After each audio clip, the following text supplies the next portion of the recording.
Dumped into a deadly wasteland with only a wooden stick, my lethal wilderness spawn left me staring down death. Then my eye of probability awakened, forcing an impossible 1 in a million drop rate into a guaranteed 100% lock.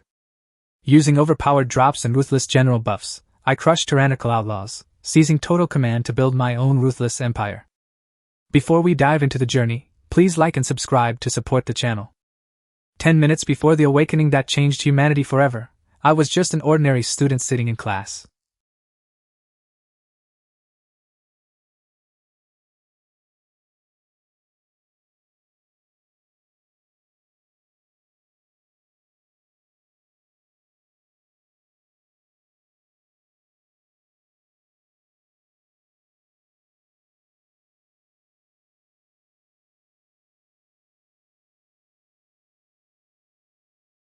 Smart clock jumped to 8:50, and I wiped my sweaty palms on my trousers while taking a steady breath. Exactly 100,000 18-year-olds awaken globally every March 1st at 9 in the morning, picked by some unknown cosmic lottery. One Hao leaned across the desk gap and whispered, asking how many kids in our class might actually awaken today. I ran the math out loud, pointing out that with 5 million seniors nationwide and 100,000 spots, we were looking at roughly 1 per class. Wang Hao swallowed hard at that number, wondering who among the 50 of us was about to hit the jackpot. The truth was, nobody knew the criteria, because 30 years of records proved awakening hit gym champions and bettered patients alike, totally rewriting their destinies. Up in the front row, Zhao Kai sat ramrod straight in his tailored blazer, checking a luxury smartwatch that streamed live status reports from his family's private village territory. Across the room, our class monitor Suyuro was quietly leafing through her color-tabbed survival guide, her father being a veteran lord who lost his village 3 years ago. My own family was as ordinary as it gets, 2 factory workers who checked the cracks on our cheap living room cauldron broadcasts before sitting down to dinner. Old Manly put his chalk down and told us we were the nation's future regardless of what happened today, but a sudden piercing siren cut his sentence in half. Campus speakers blared across every hallway, ordering all senior students to stay in their seats and refrain from moving. The floating cauldron hologram expanded until it filled the entire front wall, slowly spinning as its 3 belly fractures bled dark crimson light. My pulse hammered against my ribs while I looked out at the empty track field under an eerie purple energy haze creeping across the blue sky. In 50 seconds, the school radio switched to a cold, synthetic voice counting down the final 10 seconds. All 50 of us stopped breathing, some clutching their hands in prayer as the timer hit 0 and initiation kicked in. A pale golden beam cut down from the ceiling like a searchlight, marking mortals in blue and awakeners in purple. The sweep slammed into Zhao Kai first, exploding into a blinding purple cocoon of runes while he grinned like a lunatic. The room gasped at the sight, stunned that Zhao Kai had locked in an awakening on the very first pass. Then the light washed over Suyuro, wrapping her in a soft violet glow as she stared down at her trembling hands. 2 in our class already, people muttered, completely stunned by the freak odds playing out right in front of us. The beam kept rolling down the rows, flashing blue after blue while heavy sighs dropped across the room like lead weights. Then the light tracked toward my desk, and something ancient stirred deep in my chest. The golden spotlight locked onto me, and suddenly every sound in the classroom stretched into dead, heavy silence. I saw Wang Hao shouting words I could not hear, right before a burst of purple erupted from my own ribs. Glowing numerical code fell like a waterfall before my eyes, stitching itself into a sharp system prompt. The system pinged, confirming my identity and binding a unique talent called Eye of Probability directly to my soul. Once every 30 days, I could force any kill to drop a guaranteed item, ignoring regular drop rates as long as the base chance was not 0. My mind went straight to the legendary village establishment order, a 1 in a million drop that could secure my very own territory. The purple light faded, and the entire classroom went nuts because 3 awakenings in one room was practically unheard of. Wang Hao slammed his desk hard enough to rattle his pens, jumping up and pointing a trembling finger right at my face. He lunged over and grabbed my arm, begging me not to forget him when I built a village and promising to be my loyal chief assistant, or even the village guard dog. The kids around us cracked up, but Wang Hao just grinned, bragging that he invested in me back in 10th grade when he borrowed an eraser. I nudged him off with a grin, telling him to let me survive the rookie trial before handing out promotions. The speakers crackled again, barking out an urgent command for every awakened student to report to the campus awakening hall immediately. Pushing back my chair, My knees felt strangely light and floaty, as if I had just surfaced from a mile underwater. Across the room, Zhao Kai gave me a cold, calculating look while Suyuro simply looked surprised to see me standing with them. We stepped into the hallway, where dozens of kids from other classes were already pouring out, some weeping with relief and others celebrating. A physical education teacher rounded us up, counting 8 awakeners on our floor alone and remarking that our school had hit a goldmine this year. The school gym had been completely gutted and transformed into a high-tech command post, packed with floating holographic screens. Walking through the double doors with the rest of the awakened kids, the sheer wall of live national data caught me completely off guard. The entire right wall was sliced into dozens of live video feeds showing active territories inside the nightmare world. 3 officers in crisp black military uniforms stood below the main screen, commissioners sent straight from the Chengdu Nightmare Affairs Bureau. On one of the feeds, coarse-clothed militia behind a rough wooden fence desperately stabbed at snarling wolf beasts with iron spears. Chat messages flew across the screen in pure panic, people screaming about a gap on the left and demanding to know where the Lord was hiding. Quiet! A single roar from the stage boomed through the gym speakers, instantly cutting every whisper in the room dead. He stepped up and introduced himself as Chen Weigua, Special Envoy for the Nightmare Affairs Bureau of the Chengdu Military Region. He congratulated all 30 of us, telling us we had beaten 1 in 10,000 odds to earn the power to rewrite our lives and shape the nation. A few scattered claps broke out before dying out almost immediately under the heavy mood in the room. He cut right to the point, warning that this opportunity was first and foremost a crushing national responsibility. He flicked his hand, and the center screen flashed blood red with a horrifying 37% first-month mortality rate for rookies exploring the wild. Gasps broke out everywhere, girls covering their mouths while boys went rigid in their seats. The nightmare was not a game, he told us. Pain was 100% real, and dying meant permanent banishment forever. Then he cued a brutal replay of a wooden village getting smashed by skeleton soldiers while the Lord was buried alive under bones.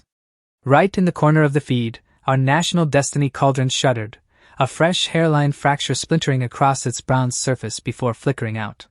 If every territory falls, our entire country gets wiped from the planet in 72 hours. He did not need to finish the sentence. He held up one finger, telling us there were 4 mandatory rules we had to drill into our heads. Rule 1 was family priority, meaning the system tries to drop you straight into a territory held by blood relatives. Without family out there, you get a coin flip for a major city, 40% for a town, and a brutal 10% chance of landing in a village or the open wild. Landing in the wild meant a sub 1% survival rate, unarmed against monsters with nowhere to run. The room went dead cold. He raised a second finger, bringing up the village establishment order and its 1 in a million drop rate from Nightmare Legions. He told us to bury any Lord fantasies, pointing out that out of 3 million awakeners in 30 years, barely 30,000 ever found one, and most got wiped anyway. Be realistic and act like a reliable cog in an existing base before dreaming of building your own, he snapped. My breath hitched. 1 in a million meant nothing to my eye of probability, which guaranteed any drop once a month. If I could just kill a single soldier from a Nightmare Legion, the territory token was a guaranteed lock. But I forced myself to cool down, because a rookie stepping up to an army was just a fast ticket to suicide. Rule 3 was logging in within 24 hours using the phrase connect to the nightmare, with 3 nightmare days ticking by for every day on Earth. Your physical body shifts into phase blurring while connected, turning semi-transparent and completely immune to damage. A graphic popped up of a kid resting on a bed while a housefly buzzed straight through his ghostly chest without touching him. He told us to lock our doors and windows and stay clear of stoves and roads before connecting. Right on cue, a guy in the back shouted that his home Wi-Fi was garbage and volunteered to go first. Before anyone could stop him, he dropped cross-legged onto the floor, clapped his hands, and yelled the login phrase at the top of his lungs. A pulse of white light flashed, and his entire body, clothes and all, went semi-transparent on the spot. The entire gym froze in total silence for 3 seconds before everyone started yelling at once. Up on the live screen, he popped into a dusty village called Liashitan, looking down at some running chickens and asking the void if he could eat them.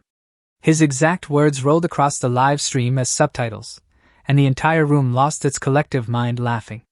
I buried my face in my hand, thinking this idiot would probably try to negotiate with wolves if he ever hit the wild. Chin Weigua looked ready to pop a vein, spitting through his teeth that Rule 327 was actually listening to the brief first. He grabbed his radio and barked at Eastern District officers to track the idiot down before he boiled the village lord's poultry. The room was in stitches, and even Suyuro was covering her mouth to hide a quiet laugh. Massaging his temples, he raised his fourth finger and told us we were officially done with high school, backed by a guaranteed university spot even if we died out there. That set off real cheers, because ditching college entrance exams with a guaranteed fallback felt like hitting the jackpot. He cut through the noise to remind us that slacking off was death, because only our actual combat skills would decide our real standing. He checked his tactical watch at 9:40 and gave us 20 minutes for questions before sending us home to log in.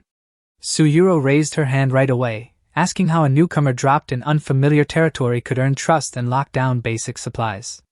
Prove your value, Chinwagwe answered, whether through reading, math, forging, or fighting, because monthly monster tides meant nobody fed freeloaders. A rapid barrage of questions followed about death pain, bringing real gear, and family contact, while I kept quiet and took mental notes. Hunting a Nightmare Legion on day 1 was pure fantasy, so I had to figure out what practical item my first drop should actually target. Chinwagwe called time and dismissed us, quietly wishing for all of us to make it back in one piece. We walked out of the gymnasium in clumps, the morning sun hitting our faces as 30 newly minted lives unraveled outside. Kids were already yelling into their phones, some screaming about skipping exams while others just stared at the dirt like they were in a daze. Everything looked the same as yesterday, except I was no longer the ordinary kid stressing over mock exam rankings and dinner. Suyuro jogged up from behind, catching her breath while calling out my name. She asked what I was doing long term, pointing out that rookies survived a lot better when they grouped up under someone with real backing. Her dad was an ex-lord who lost his territory, but the man still had connections and know-how that most people would kill for. I told her straight that initial spawns were totally random, so making promises before we even landed was impossible. She agreed, handing over an electronic contact card for her father, Su Mingyuan, who worked as an advisor at the Nightmare Affairs Bureau. I slipped the card into my pocket, gave her a quick nod of thanks, and headed toward the main gate. At the curb, Zhao Kai rolled down the tinted window of his luxury hovercar just to glare at me like he owned the place. I did not give him the satisfaction, heading straight for my rusty bicycle and unlocking the chain. Every street billboard on the ride back was screaming about the Nightmare World, hyping live streams and cheering for national destiny. The Wan Group was flashing recruitment ads with 50 grand a month just for raw territory data scouts. Another giant screen was pushing the newest mobile tracker for the National Destiny Cauldron. Even a corner drugstore had posters for pills that promised to cut down on rookie login nausea. It hit me then that the entire planet had completely reshaped its economy around this nightmare realm. I got home around 11 in the morning to find both of my parents waiting, having taken the entire day off work. Mom rushed across the living room and grabbed my arm, tears welling up in her eyes as she asked if I awakened. I gave a simple nod, and Dad slapped my shoulder with a proud grin while telling me I made the family proud. Dad pulled me onto the worn sofa, advising me to stay in safe corners, take zero dumb risks, and do whatever hard labor was needed just to stay alive. Mom laid out a massive spread of my favorite dishes on the dining table, filling the room with the smell of home-cooked food. They kept piling meat and rice into my bowl, burying their terror behind non-stop nagging while never mentioning the real nightmare monsters once. But I caught Dad glancing up at our wall projector every few minutes, staring at the 3 bright red cracks on the National Fortune Cauldron. After lunch, I went straight to my room and turned the deadbolt to lock out all distractions. Sitting at my desk, I reviewed the core rules, knowing standard Earth gear could not cross over without rare soul-binding rituals. 3-to-1 time dilation between worlds. My 30-day cheat would effectively refresh every 10 days of Earth time. Chasing a village establishment order right now was pure fantasy, so my immediate priority had to be raw survival gear. Normal monsters only dropped crude gear 10 to 15% of the time, but my talent could turn an elite kill into a guaranteed fine weapon. The catch was obvious. Even a guaranteed drop is useless if you cannot kill the beast in the first place. The plan was simple: land safely in a Great Xia outpost, build up my baseline stats, and pick off a lone weakling to trigger my first guaranteed drop. I caught myself daydreaming about surviving this mess, buying a house with a yard in the capital, getting a dog, and watching the sunset with a cheerful girl. I shook my head to clear the fantasy and checked the desk clock, which showed 2 in the afternoon. Waiting the full 24 hours felt pointless, so I changed into a loose gray robe that would let me move freely. I kicked off my shoes and laid flat on the mattress, getting ready to pull the trigger. "Dad, Mom, I am heading in," I called out toward the bedroom door. Mom muffled a sob from the hallway while Dad told me to stay safe and not worry about home. I took a deep breath, closed my eyes, and whispered, "Connect to the nightmare." A sickening drop hit my gut, sending me falling through a bottomless void like an anchor sinking in the ocean. Flashes of burning cities, ancient charging legions, the floating bronze cauldron, and countless giant watching eyes tore past my vision. The falling stopped with a jolt as hard, solid earth slammed back beneath my feet. Opening my eyes, my school clothes were gone, replaced by coarse gray linen and simple cloth shoes. The system gave me exactly one piece of starting gear, a heavy, rough wooden club gripped in my right hand. Around me stretched a dead wasteland of yellow withered grass rolling toward jagged, pitch-black mountains. Above, an eerie blood-red sky churned without a sun, swirling with bizarre violet halos of raw energy. I spun in a full circle, but there was not a single human soul anywhere in sight. Not a single city wall, palisade, or territorial banner anywhere. The dry wind howled across the rocks, carrying the guttural roar of some beast off in the distance. My heart dropped straight through my shoes. I hit the lethal 10% wilderness lottery on day one. Out of thousands of awakeners across the country, barely a few dozen got dumped straight into the wild with nothing. "Where did you even drag me to?" I muttered, raising the wooden club as the red sky churned. I stood dead still in the middle of nowhere, forcing my breathing down until my head stopped spinning. Rule 1 from high school survival class hit me: find water, find shelter, and find food, in that exact order. Rule 2 was even simpler: almost every native beast in this realm is hostile, so run instead of fighting. And Rule 3 was to pick a single straight heading, tracking any sign of human footsteps along the way. Looking around, rusted yellow grass ran straight to the horizon under a bruised, blood-red sky. Not a single road, stone marker, or decent tree broke the flat wasteland. Dropping to one knee, I scooped up a handful of dirt, rubbing the coarse, cracked grains between my fingers. Bad soil. It was bone-dry and heavily eroded, which meant no surface water or thick brush for miles. Standing back up, I locked onto the distant jagged mountains cutting across the horizon like the spine of a massive black beast. Textbook geography said mountain bases held streams and springs, but they also hid the dens of Hyter nightmare monsters. I had to make a call right then and there. A detailed map or a veteran guide would have been nice, but wishing did not put food on the table. Yesterday I was sweating over mock exam scores. Today I was an 18-year-old dropped alone into an alien wasteland. Do not hesitate, our instructor used to drill into us. Hesitation is what puts rookies in the ground. So I split the difference, cutting a path at a 45-degree angle toward the mountains without marching straight into their shadow. A few hundred meters in, my lungs caught fire because the air here was thin as gauze. Classic low-oxygen acclimation. The books warned it takes up to 5 days to adjust, and right now I felt every second of it. Inhale for 3 steps, exhale for 2. I fell back on the school training cadence, dropping from a run to a brisk march. The ground rolled into low hills and fractured stone, every ridge hiding potential blind spots. Tucked under a rocky overhang was a dark cave mouth, ringed with gnawed bone shards and cracked skulls. I swung wide, keeping a 50-meter buffer between myself and whatever was sleeping inside. 30 minutes later, my first real crisis showed up in the dirt. Fresh 3-toed tracks were stamped into the soil, each print the size of a wash basin and spaced 2 meters apart. I crouched low to check the rim. The mud was damp and hadn't started cracking, which meant the beast passed through less than 2 hours ago. Whatever made these weighed at least 300 kilos, maybe more. Looking up, I spotted a hulking boar-like shape lumbering across the distant ridge, its spine lined with jagged bone spikes. A thorn-spined pig. Half a ton of bad eyesight and lethal smell tracking that no rookie with a wooden stick could ever fight head-on. I grabbed 2 handfuls of damp mud and smeared it across my face, neck, and tunic to kill my human scent. Sticking to the gravel embankments, I kept low so my silhouette would not give me away against the horizon. I ended up army crawling through a shallow gully, dragging my club through the dirt, while my heart slammed against my ribs. The beast stopped on the crest, raised its snout to test the wind for my scent, and finally lumbered away. I let out a shaky breath, knowing a straight march would have put me right in its jaws. I wiped cold sweat from my forehead, knowing I had to find a human base before my luck ran out.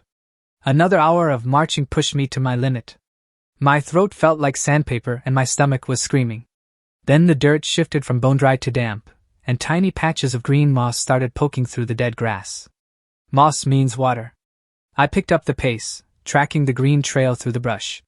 20 minutes later, I pushed past a thick wall of reeds and found a clear 3-meter stream cutting through the dirt.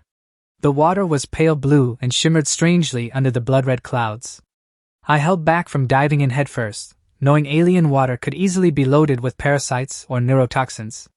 The current ran clear without foam or stink, which was at least a promising start. I rolled a broadleaf into a funnel, scooped a few drops onto the back of my hand, and waited to see if my skin burned or went sticky. It looked safe to drink, though boiling it would have been smarter if I had a pot or a fire. I cupped a small handful to my lips, tasting a slight sweetness wrapped in a faint metallic tang.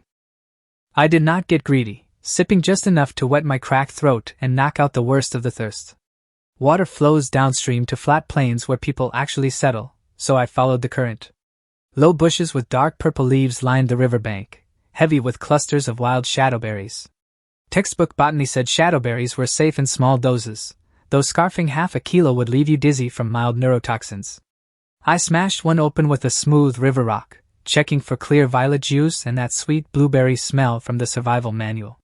After chewing one and waiting 5 minutes without keeling over, I downed a dozen more to kill the fire in my gut. The sky deepened into a bruised, violent purple as night crept in, which meant the real nightmare predators were about to wake up. Following the stream around a bend flanked by low hills, the water curved into a natural cove, and right on the bank, I finally saw a glimmer of hope. Down by the cove bank, a wooden plank was sticking out of the mud. I ran over and shoveled the wet dirt away with both hands. The pine board was rotten, but the edges had clean tool cuts rather than a natural break. Human tool work. Given the rot, someone took an axe to this timber 6 to 12 months ago.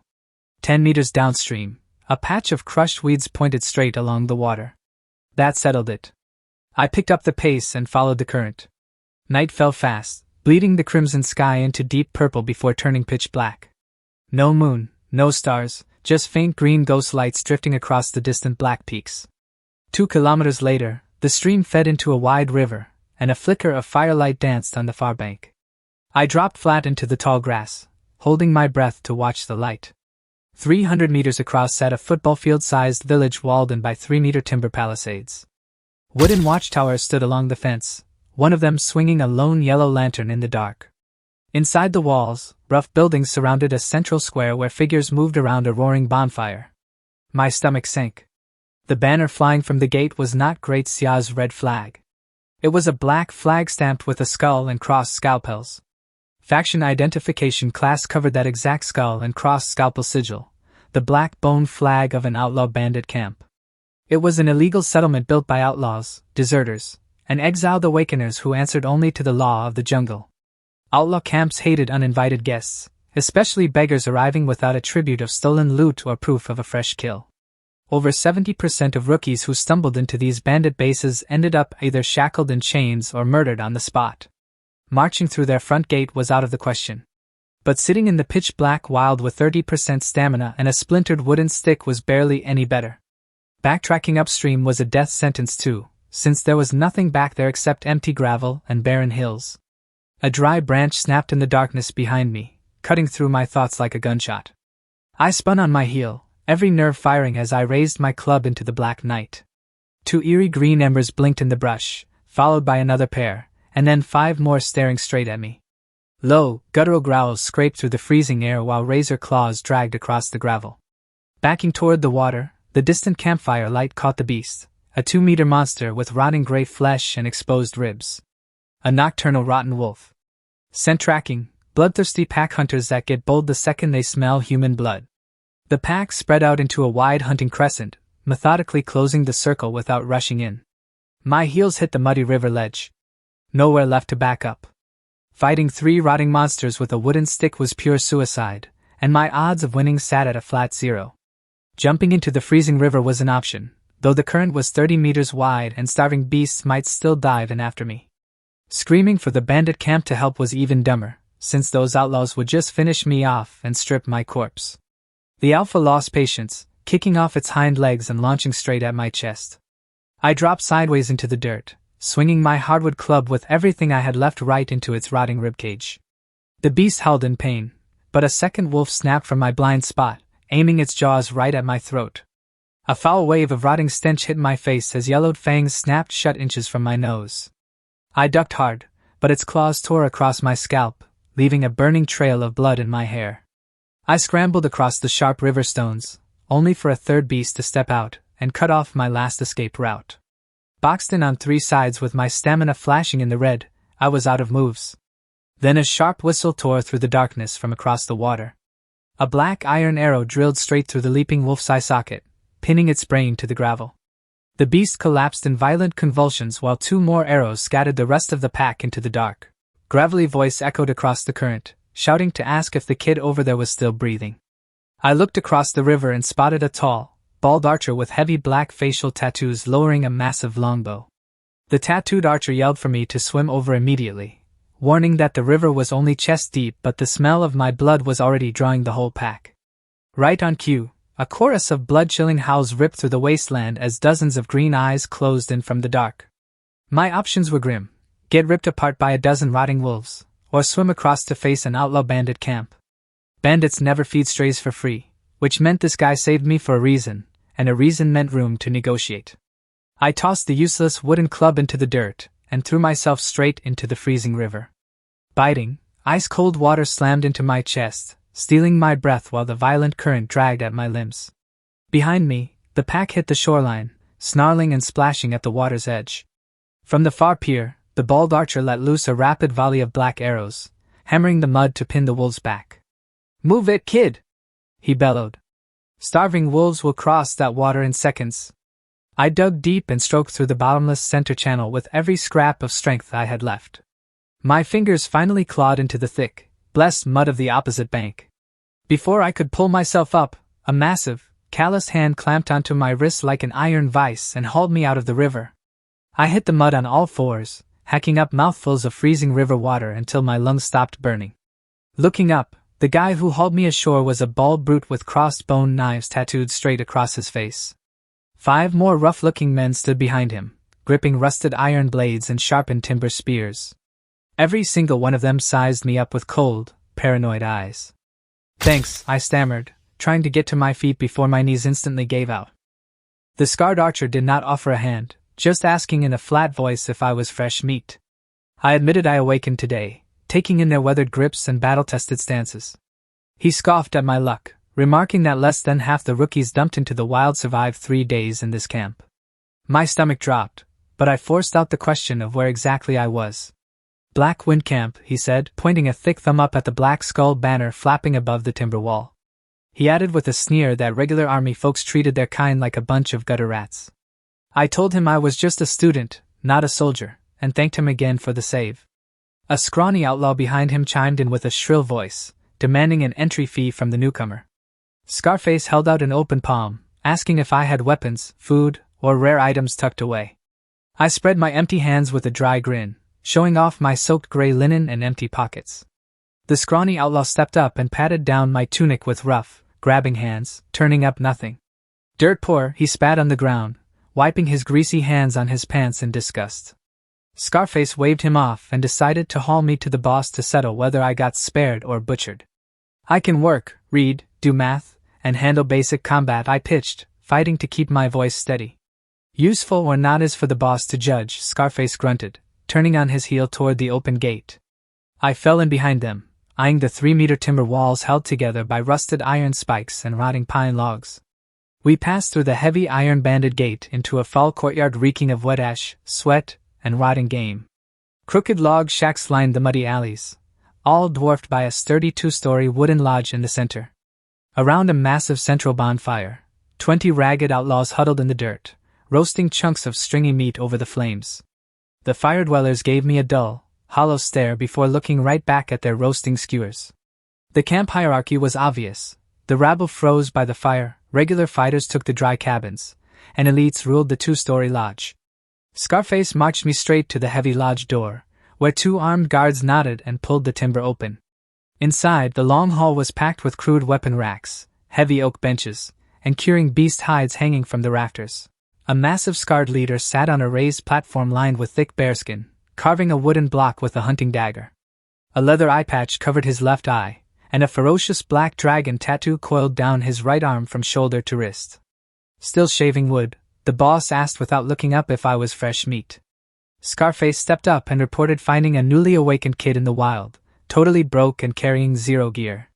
The leader finally stopped his knife, his lone eye scanning me from head to toe like a slab of cheap meat.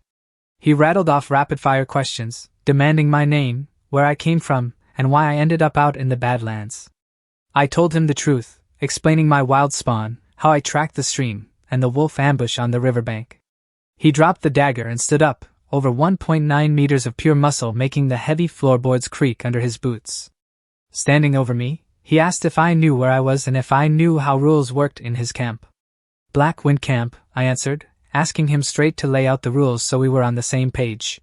The rules were simple. Everyone works, the camp takes 70% of everything you harvest, and disobedience earns you a quick death. Since I arrived empty-handed, he gave me exactly 3 days to prove my worth or pay off my entry debt before getting purged. I gave a firm nod and accepted the terms, ready to take whatever work they threw at me. The boss barked at Scarface to drag me to the kitchen shed to butcher today's fresh hunt. Stepping out into the dark, Scarface told me I was lucky because the boss was in a rare good mood instead of feeding me to the wolves. I thanked him, but he just warned that if I turned out useless, I would still be wolf food in 72 hours. He led me around back to a crude open-air shed where the butchering operation was set up in the dirt. Piles of dead game were dumped across the dirt, including a tusked stag, a mangy boar, and some weird feathered beasts I could not name. A hunchbacked old butcher was hacking away at a carcass with a dull blade, flashing a mouthful of broken yellow teeth when he looked up. Scarface dumped me on the old man, telling him I was today's assignment before turning around and walking off. The old butcher sized me up and hurled a blood-cake skinning knife straight at my chest. I snagged the hilt out of the air, telling him I had never skinned a beast but I could figure it out. He pointed me to the tusked deer, barking orders to slit the belly, sort out the organs, wash the guts, and dump the garbage in a wooden tub. I dropped to a squat, sawing through the tough, leathery hide with a blade that felt more like a butter knife. A wave of hot, metallic stench exploded from the carcass, making my throat tighten so hard I nearly threw up on the spot. I swallowed the nausea and locked in, carefully pulling out the steaming heart, liver, and lungs as my cuts got cleaner. The old man kept an eye on me while carving, tossing out tips on scrubbing guts with wood ash and steering clear of bitter bile sacs. Total darkness swallowed the camp, leaving the central bonfire roaring as the only real light for miles. By the time I finished the third carcass, my arms were soaked in blood, my lower back was screaming, and my belly was completely hollow. The old man wiped his blade and told me to go wash up by the river tank before grabbing a bowl of food. I dragged myself over to the crude water tank, scrubbing thick layers of gore off my skin and wiping the grime from my face. Back in the shed, he handed me a wooden bowl filled with burnt, black mush that had chunks of mystery meat floating in it. The porridge tasted awful, salter than seawater and carrying a bitter, burnt bite, but it was piping hot and filled the empty pit in my stomach. I suddenly missed the simple fried eggs my mom made back home that morning. Out here, an ordinary egg felt like a feast for kings. Mid-chew, the old man tossed a bone into the dirt and asked why a kid like me was wandering into this godforsaken camp. I told him the teleportation glitched and dropped me straight into the wilderness, where a pack of rotten wolves chased me right to their fence. He scoffed that every year gets a few unlucky strays, warning me that this camp was packed with disgraced lords, deserters, and criminals without a single decent soul. He gave me some real advice, telling me to show off specialized skills like blacksmithing or carpentry within 3 days because nobody keeps raw muscle around for free. I mentioned my school combat training, but he just laughed in my face, saying every thug in this camp was already a higher level than me. He pointed to a damp straw mat in the shed corner for me to sleep on, warning me never to wander at night unless I wanted the night watch to gut me as a spy. I curled up on the damp, moldy straw mat, wrapping a threadbare blanket around my shivering shoulders. Day 1 was in the bag, but 72 hours was all I had to make myself irreplaceable before they tossed me to the wolves. I combed through every scrap of textbook lore on building and beast traits, keeping my secret trump card ready, the Eye of Probability. As night watchmen shouted and muffled crying drifted from nearby shacks, I looked through the roof slats at the blood-red sky, knowing my real trial was just beginning. By day 2 in Black Wind Camp, my life had turned into pure mechanical labor. They kicked me awake at sunrise to haul river water, drag firewood, and gut monster carcasses till dusk. I dropped straight onto the damp, moldy straw mat in the kitchen corner. The camp had a strict pecking order. Rookies with 0 value did the dirtiest work and ate the least. The middle tier of skilled craftsmen and veteran fighters got solid timber cabins and real weapons. The one-eyed boss and his inner circle ruled the 2-story lodge, hoarding every scrap of loot. Watching them closely, I figured out the camp survived entirely on hunting nightmare beasts and foraging rare wild minerals. The next afternoon, a fresh cartload of bloody game rolled into the kitchen shed for processing. Most of the haul was routine: common rotten wolves, thorn-spine pigs, and a couple of freaky 6-legged birds. The reek of hot blood and rot hung thick in the air, enough to turn your stomach even with the shed wide open. The hunchbacked butcher scraped his knife over a whetstone, telling me to pick up the pace for tonight's extra feast. Scarface squad had hit pay dirt, dragging in a 4-meter swamp crocodile from the marshes. I gave a quick nod and drove my blade into a thorn-spine pig, parting thick muscle and pale yellow fat like clockwork. Then, buried under a pile of small game, I spotted a bizarre creature. It looked like a rabbit, except it was twice the size of a wild hare, covered in eerie grayish-purple fur with sharp bone spurs jutting from its ear tips. What really grabbed me was that the thing was still breathing. Its ribs rose and fell in shallow twitches while one glassy eye mirrored the sagging shed roof above. Knife in hand, I paused, unsure whether to slit its throat or see what happened next. The old butcher called it a shadow rabbit, quick as lightning, not much meat, but its pelt fetched decent coin on the market. I pointed out that it was still clinging to life. "Put it down," the old man barked, tossing over a thin puncturing knife and telling me to spear its eye without nicking the fur. I grabbed the slender blade and dropped to one knee, resting my left hand on its cold, faintly thumping chest. The second my skin made contact, a glowing blue system window burst to life right before my eyes. The header confirmed the target as a level 1 shadow rabbit on the verge of death. Standard loot lined up across the readout: meat, hide, and bone spikes at 100%, with a 10% shot at a shadow core. Then my eyes slammed into the very bottom line: beginner general job change book at 0.001%. My pupils shrank and my chest locked up. 1 in 100,000, sitting right in front of a rookie butcher. Survival class hammered it home. Class change books were the rarest prize in the realm, and hitting level 10 without one meant hitting a permanent dead end. Professions split into 4 core paths: warrior, mage, ranger, and healer, each branching into specialized combat roles. The general path was an elite warrior branch built for battlefield command, packing massive raw stat multipliers that made ordinary fighters look like children. Books like this usually only dropped from crushing a massive Nightmare Legion fortress or taking down a world-tier elite boss. Eye of probability, a 0.001% chance was just a 100% lock in disguise. "Quit daydreaming and finish it off," the old butcher barked, snapping me out of my head. I took a slow breath and made the call. No point saving a trump card when survival was on the line right now. I leveled the slender all over the rabbit eye and quietly triggered the eye of probability in my mind. The whole world went dead silent. The crackling fire, the buzzing flies, and the scrape of the whetstone all vanished in a heartbeat. Cascades of glowing numbers and arcane symbols swirled together like a galaxy before snapping into bold golden text. The system pinged, confirming the beginner general job change book drop rate had been forced to a flat 100%. One use burned, 30-day cooldown locked in. My knife dropped, piercing clean through the rabbit eye and putting it down without a single twitch.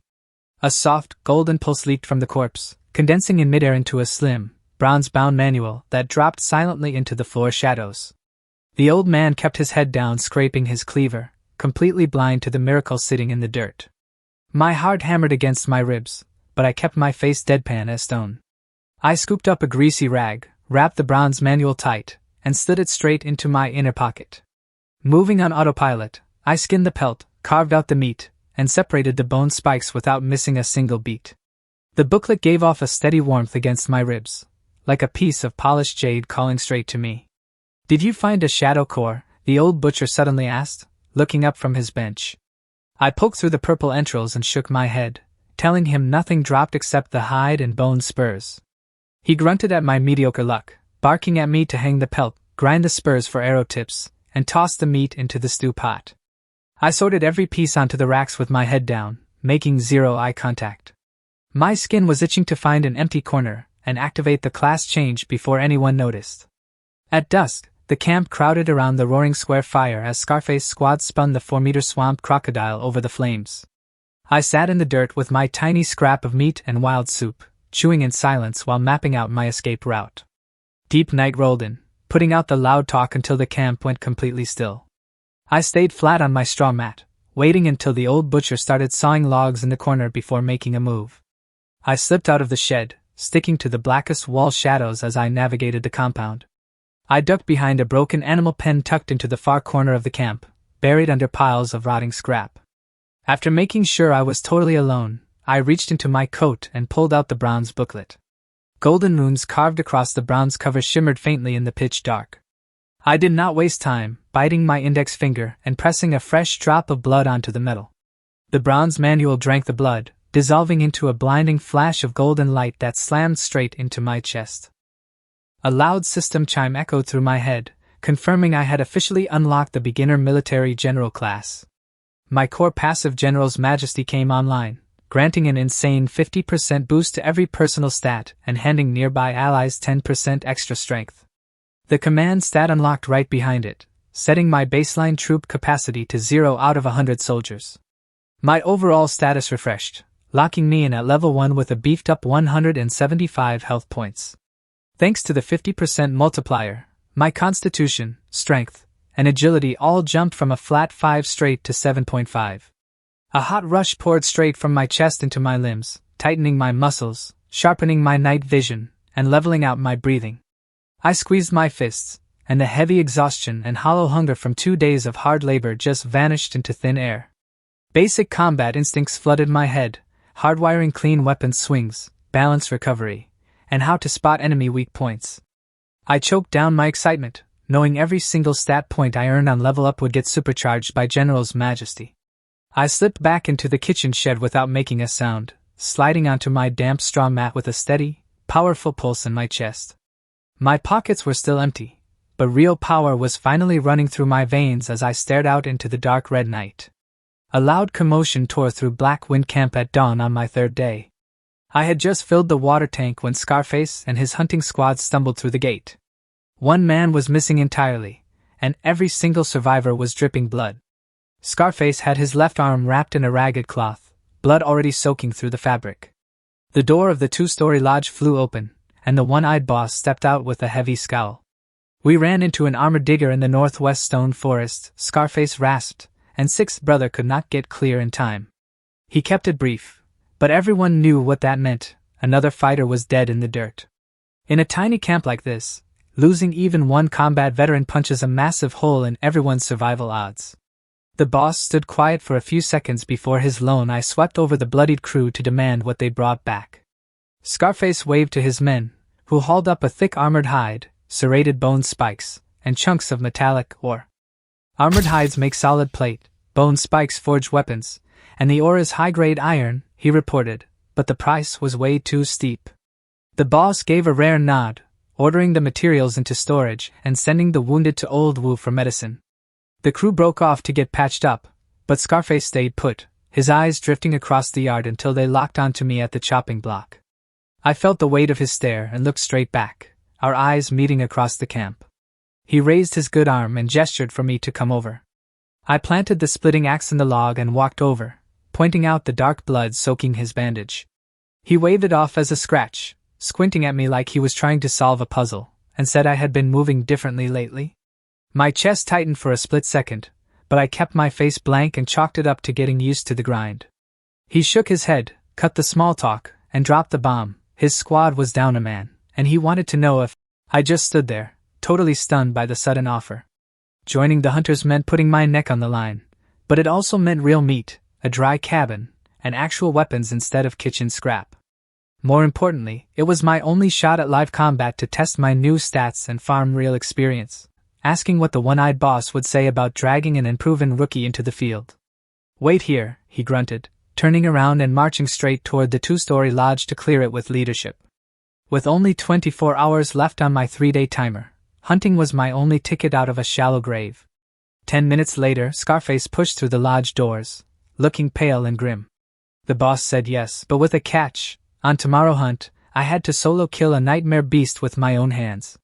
If I choked, they would throw me back to the filthiest camp chores until I dropped dead from exhaustion. I took a deep breath, looked him dead in the eye, and took the deal. Save the thanks, he grunted, telling me to rest up and eat heavy because we were marching into the eastern swamps at first light. I called after him as he turned away, asking about the bloody bandage on his arm. He stopped after 2 paces, looking back with a strange weight in his eyes, and asked if I was 18. Just turned 18 yesterday, I told him. His voice dropped to a whisper as he said his own kid on Earth was 18 too, sitting in the exact same senior class, caught off guard by a hardened killer bringing up his family on Earth. He leaned his back against the rough pine wall and lit a rolled cigarette, talking about his old days as a village guard captain in the Northwest. Life was good back then, just a few hundred settlers, a schoolteacher wife back home, and a kid getting ready for college.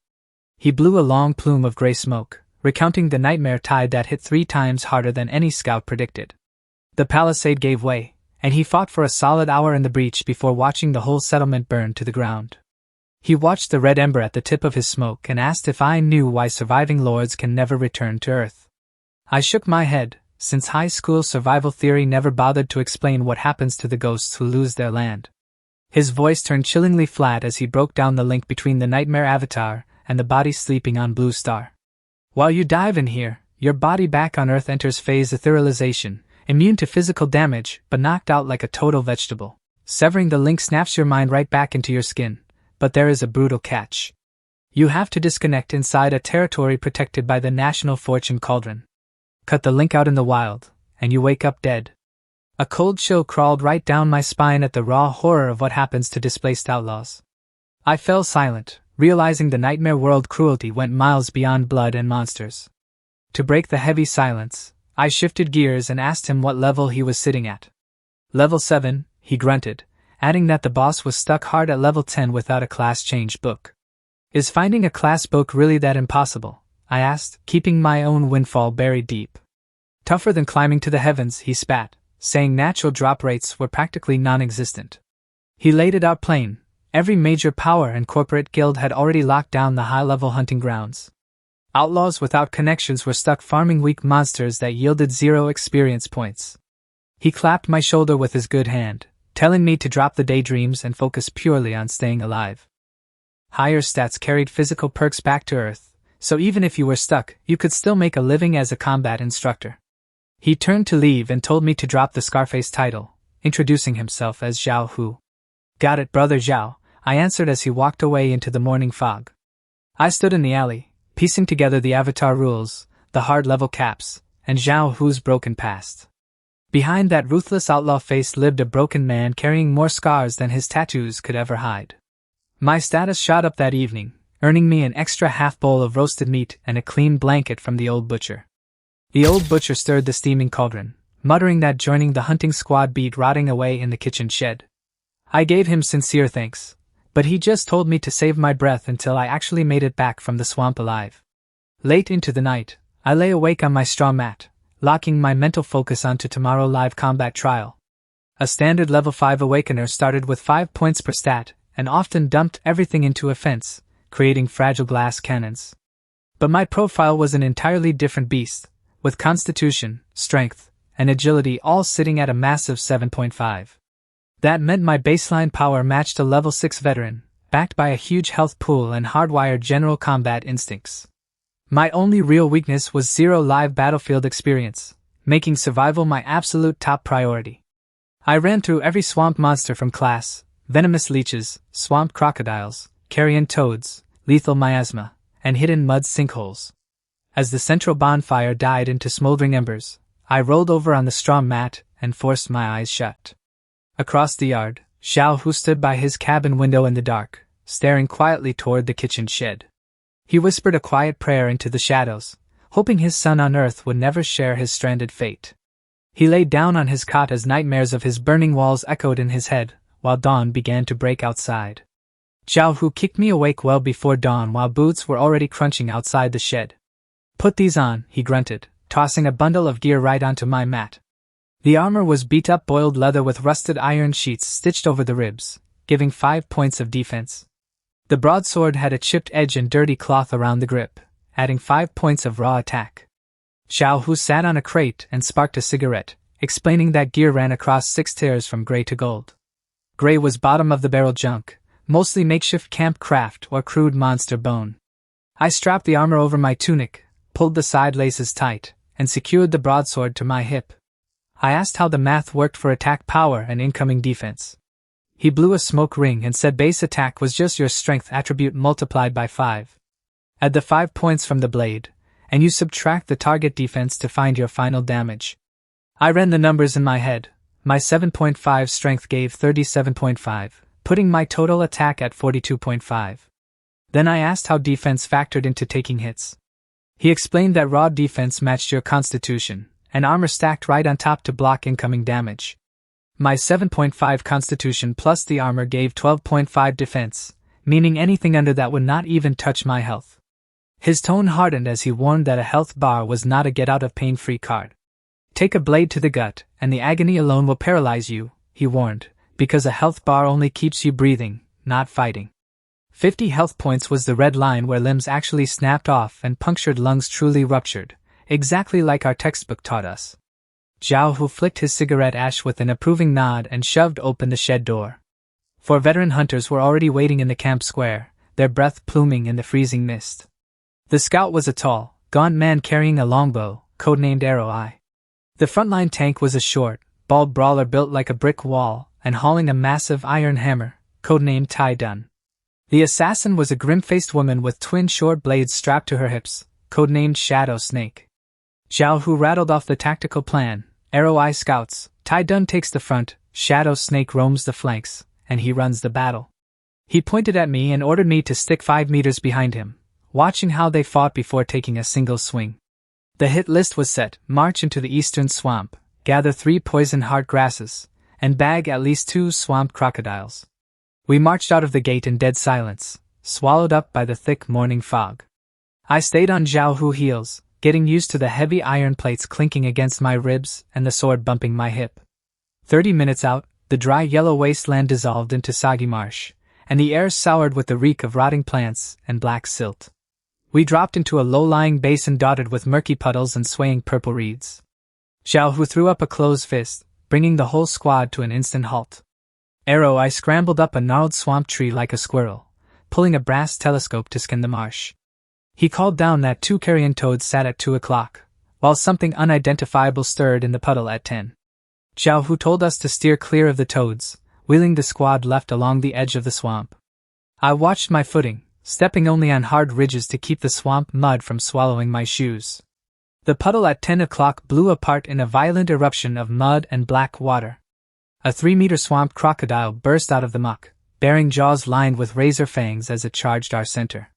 Tai Dun bellowed a war cry, swinging his iron war hammer to intercept the beast head-on.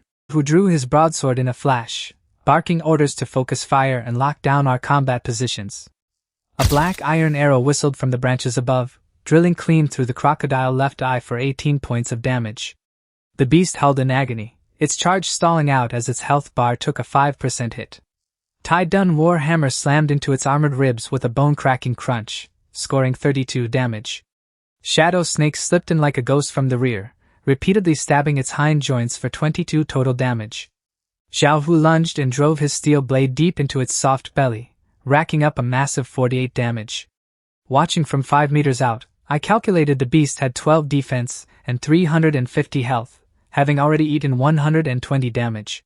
Experience was handed out by damage percentage, meaning if I did not hit this thing now, I was walking away with nothing. Lin Feng, Xiao Hu roared over the splashing water, opening on the right. My opening was here, so I pulled a breath deep into my lungs and charged straight in. The general instincts in my blood took over, locking my footwork, balance, and whole body power into one pinpoint strike. I locked onto the soft gap between its neck scales and brought the broadsword down in a full-power diagonal cleave. The system flashed an attack calculation of 42.5 against 12 defense, finalizing 30.5 raw physical damage. The rusty steel bit deep into its flesh, spraying dark red blood as a floating 31 damage popped above its head. For a rookie with a rusted blade, landing a hit that matched Tai Dun war hammer turned every head on the field. Zhao Hu's pupils snapped into pinpricks as he ran the numbers, knowing 31 damage meant at least 42 attack power. 42 attack demanded a baseline strength of 7.5, an impossible number for a kid who awakened 3 days ago. Zhao Hu buried his shock in an instant, barking for the squad to finish the monster before it could slip back into the deep mud. Keep pressing, Zhao Hu roared over the splashing mud, do not give it a second to breathe. Trapped in our crossfire, the first swamp crocodile thrashed helplessly as its health bar fell off a cliff. I saw my window and drove my blade in twice, scoring 31 and 29 damage across its bleeding neck. The beast collapsed limp into the muck as a system prompt pinged, confirming I dealt 26% of the total damage. The notification handed me 10 experience points, my exact slice of the monster 40-point reward pool. In this realm, killing lower-level beasts gave 0 EXP, making every drop from higher monsters pure gold. My experience bar ticked upward, jumping from 1 point straight to 11 out of 100. Clear the ground and keep your eyes peeled for the second one, Zhao Hu panted, resting his blade on his shoulder. His eyes drifted over to me and locked on, calculating the 91 total damage I had just carved out. A level 1 novice with 5 strength and a scrap sword should only deal 18 damage against 12 defense.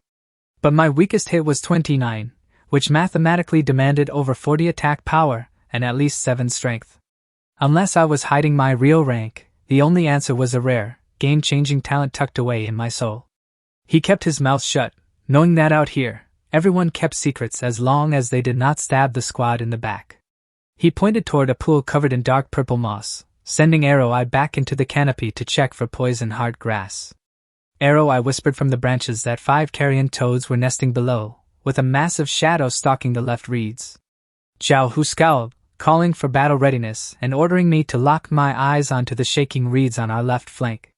The reeds violently parted as 3 mutated beasts bristling with jagged bone spikes exploded straight into the clearing. Arrow Eye screamed from the branches, warning us that 3 level 4 bone sting dogs had entered the kill zone. Zhao Hu split the formation, sending Tai Dun and Shadow Snake to squash the toads while he and I took the dogs. 2 of the beasts lunged straight for Zhao Hu while the third charged directly at my throat.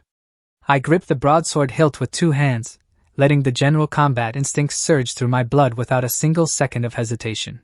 The system registered my 42.5 attack power crashing into its 8 bone armor defense, calculating 34.5 damage. My first swing sheared clean through its shoulder spurs, tearing through flesh and shaving off half its health in one blow. The wounded hound scrambled back to its feet with a pained yelp, lunging from the side to rake its claws across my neck. I snapped my left arm upward, using the iron plates on my forearm to intercept the claw strike head-on. 28 attacks slammed into 12.5 defense, deducting 15.5 physical damage from my health pool.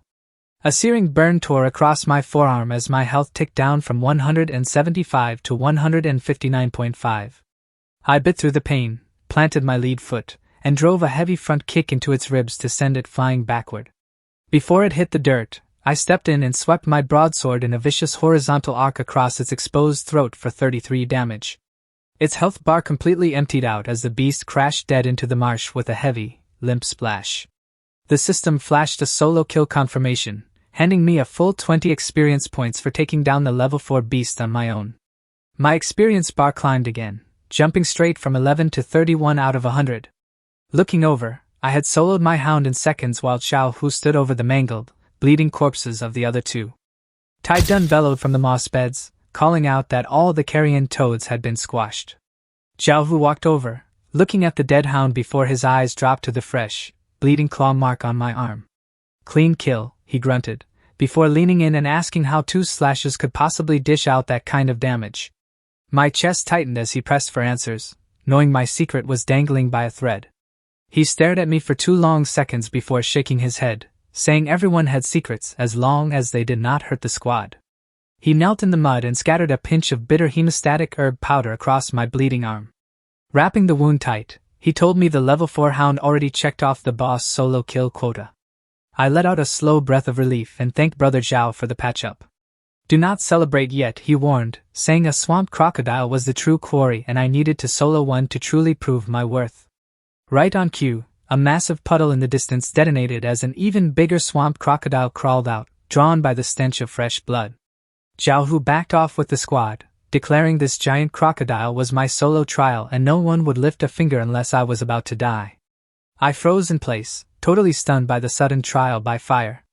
Tai Dun barked that tossing an unranked rookie against a level 5 swamp crocodile was straight up suicide. He can handle it, Zhao Hu snapped back, telling me to stop holding out and show my real teeth.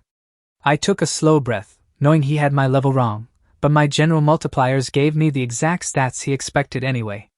I locked both hands around the cloth grip and stepped out into the mud alone. The 4-meter beast stopped in its tracks, cloudy yellow eyes locking onto the lone human stepping into its kill zone. 10 meters.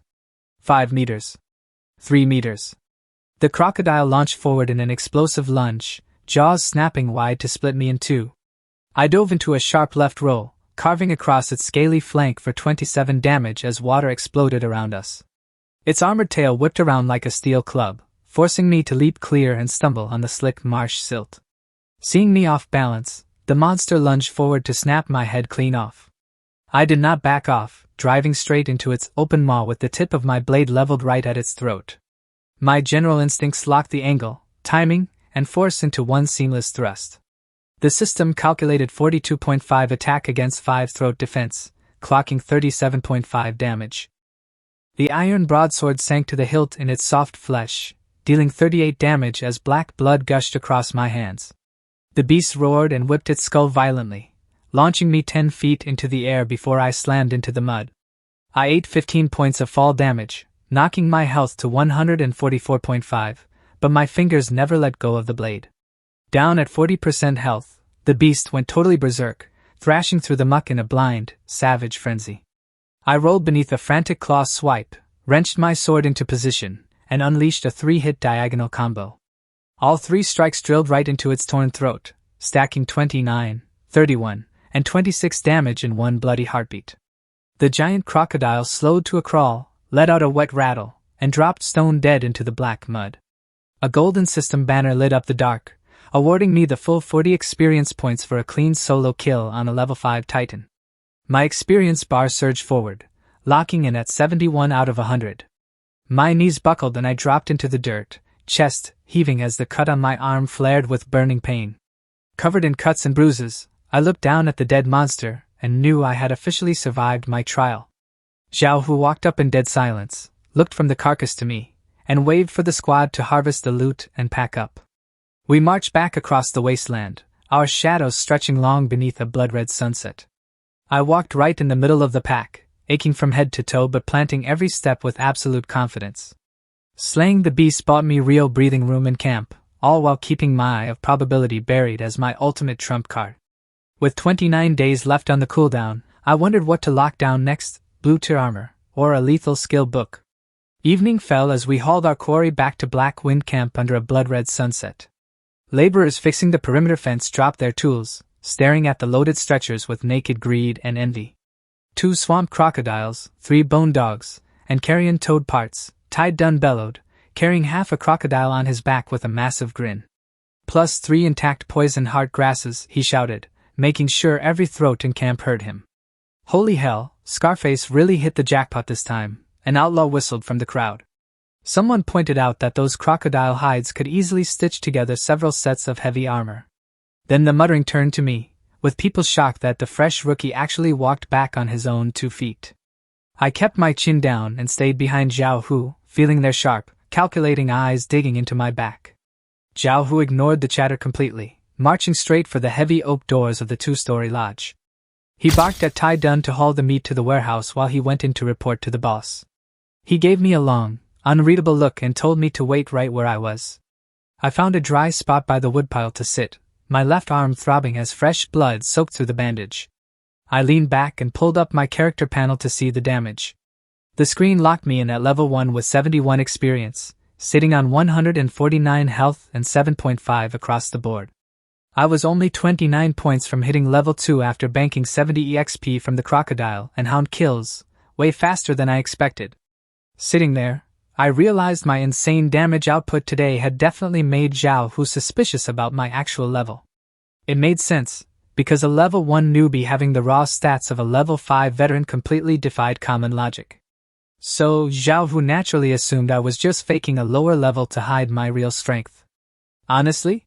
Let him think that, because being seen as a faking level 5 was way safer than exposing my unique general class.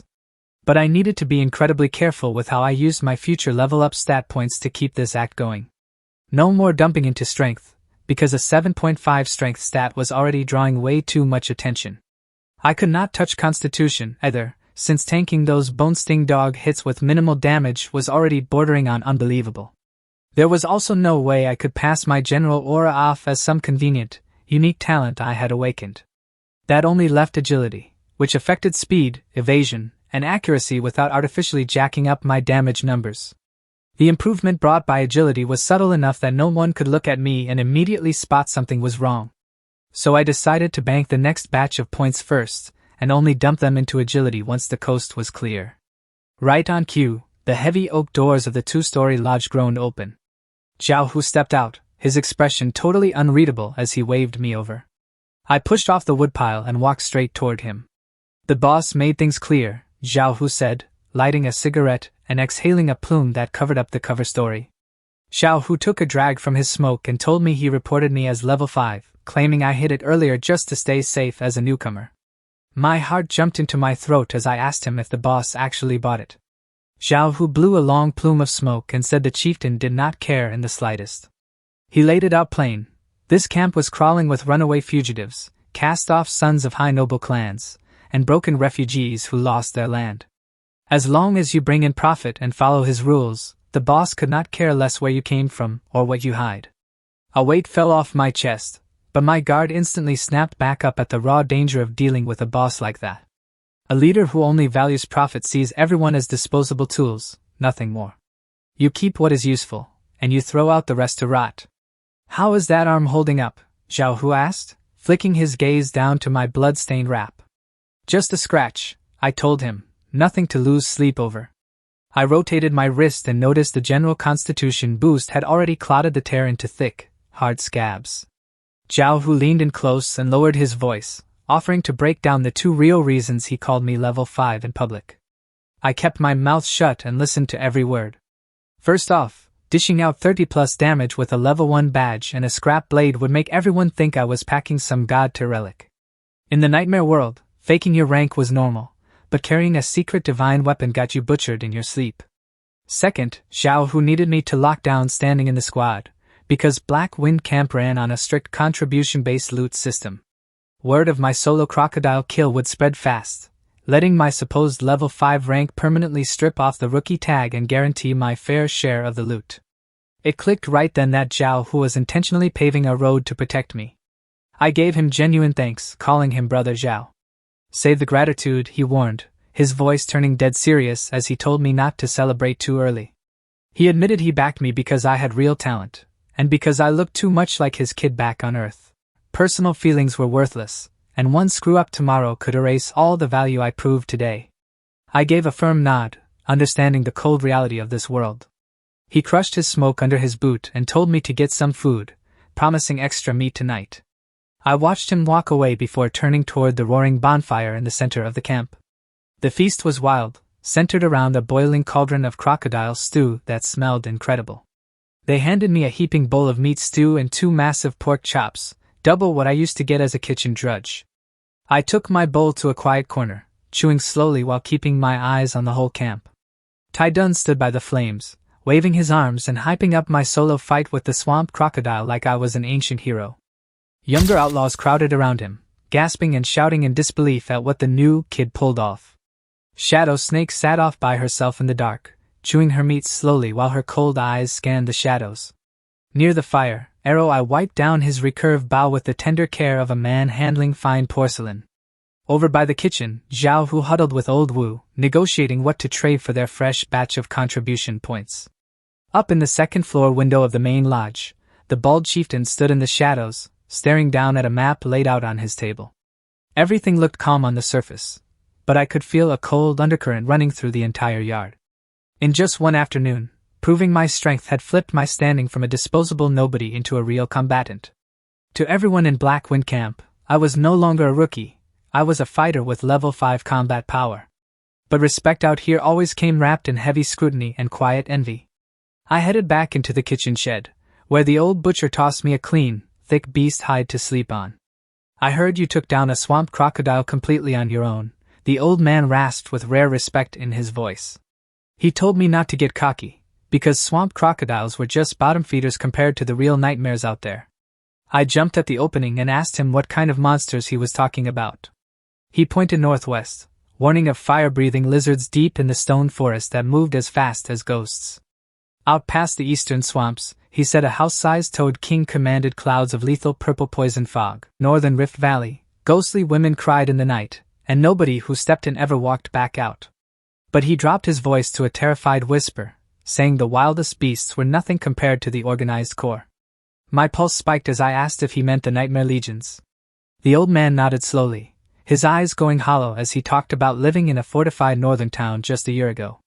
They had 2,000 people, 7-meter-high walls, and 6 months of grain, until the great Qin elite soldiers showed up overnight. I knew that name from class, an infamous ancient phantom legion modeled straight after Qin Shi Huang's elite conquerors. I swallowed dryly and asked exactly how many soldiers hit the town. He shook his head, describing an endless black sea of troops dropping arrow storms like rain and catapult boulders that crushed their walls like wet paper. Their level 15 lord gathered 300 elite guards and rode out for a desperate decapitation strike on the enemy general. His voice cracked, and he felt totally silent, too traumatized to even say what happened next. I did not push him for the ending, feeling the crushing, suffocating brutality of this world settle heavy on my chest. The old man finally wiped his face, warning me to bury my trump cards deep, because out here, just surviving to the end was the only real victory. Deep into the night, I lay flat on the wolf pelt, staring wide awake into the black rafters of the shed roof. Trust was a luxury, secrets were a shield, and raw strength was the only passport that mattered in this hellhole. I shut my eyes tight and forced my brain to power down into a deep sleep. For the next 3 days, my life locked into a tense, steady grind. Every morning before dawn, we marched out with Zhao Hu's squad into the eastern swamp edge, wading through foul mud and black water to hunt wandering beasts. I sliced clean through the tongue of a tumor-covered carrion toad, and a familiar warm rush flooded my veins. A system ping flashed, confirming my experience bar had maxed out. I officially leveled up from level 2 straight to level 3. The system handed me 2 free attribute points to spend. Sticking to my plan, I dumped both points directly into agility without hesitation. My status panel refreshed, putting me at level 3 with 0 out of 300 experience and 170 health. With General's Majesty scaling my base agility of 7 by 50%, my agility shot all the way to 10.5. At 10.5 agility, my body felt weightless, my sword swings accelerated, and my footwork recovered instantly on turns.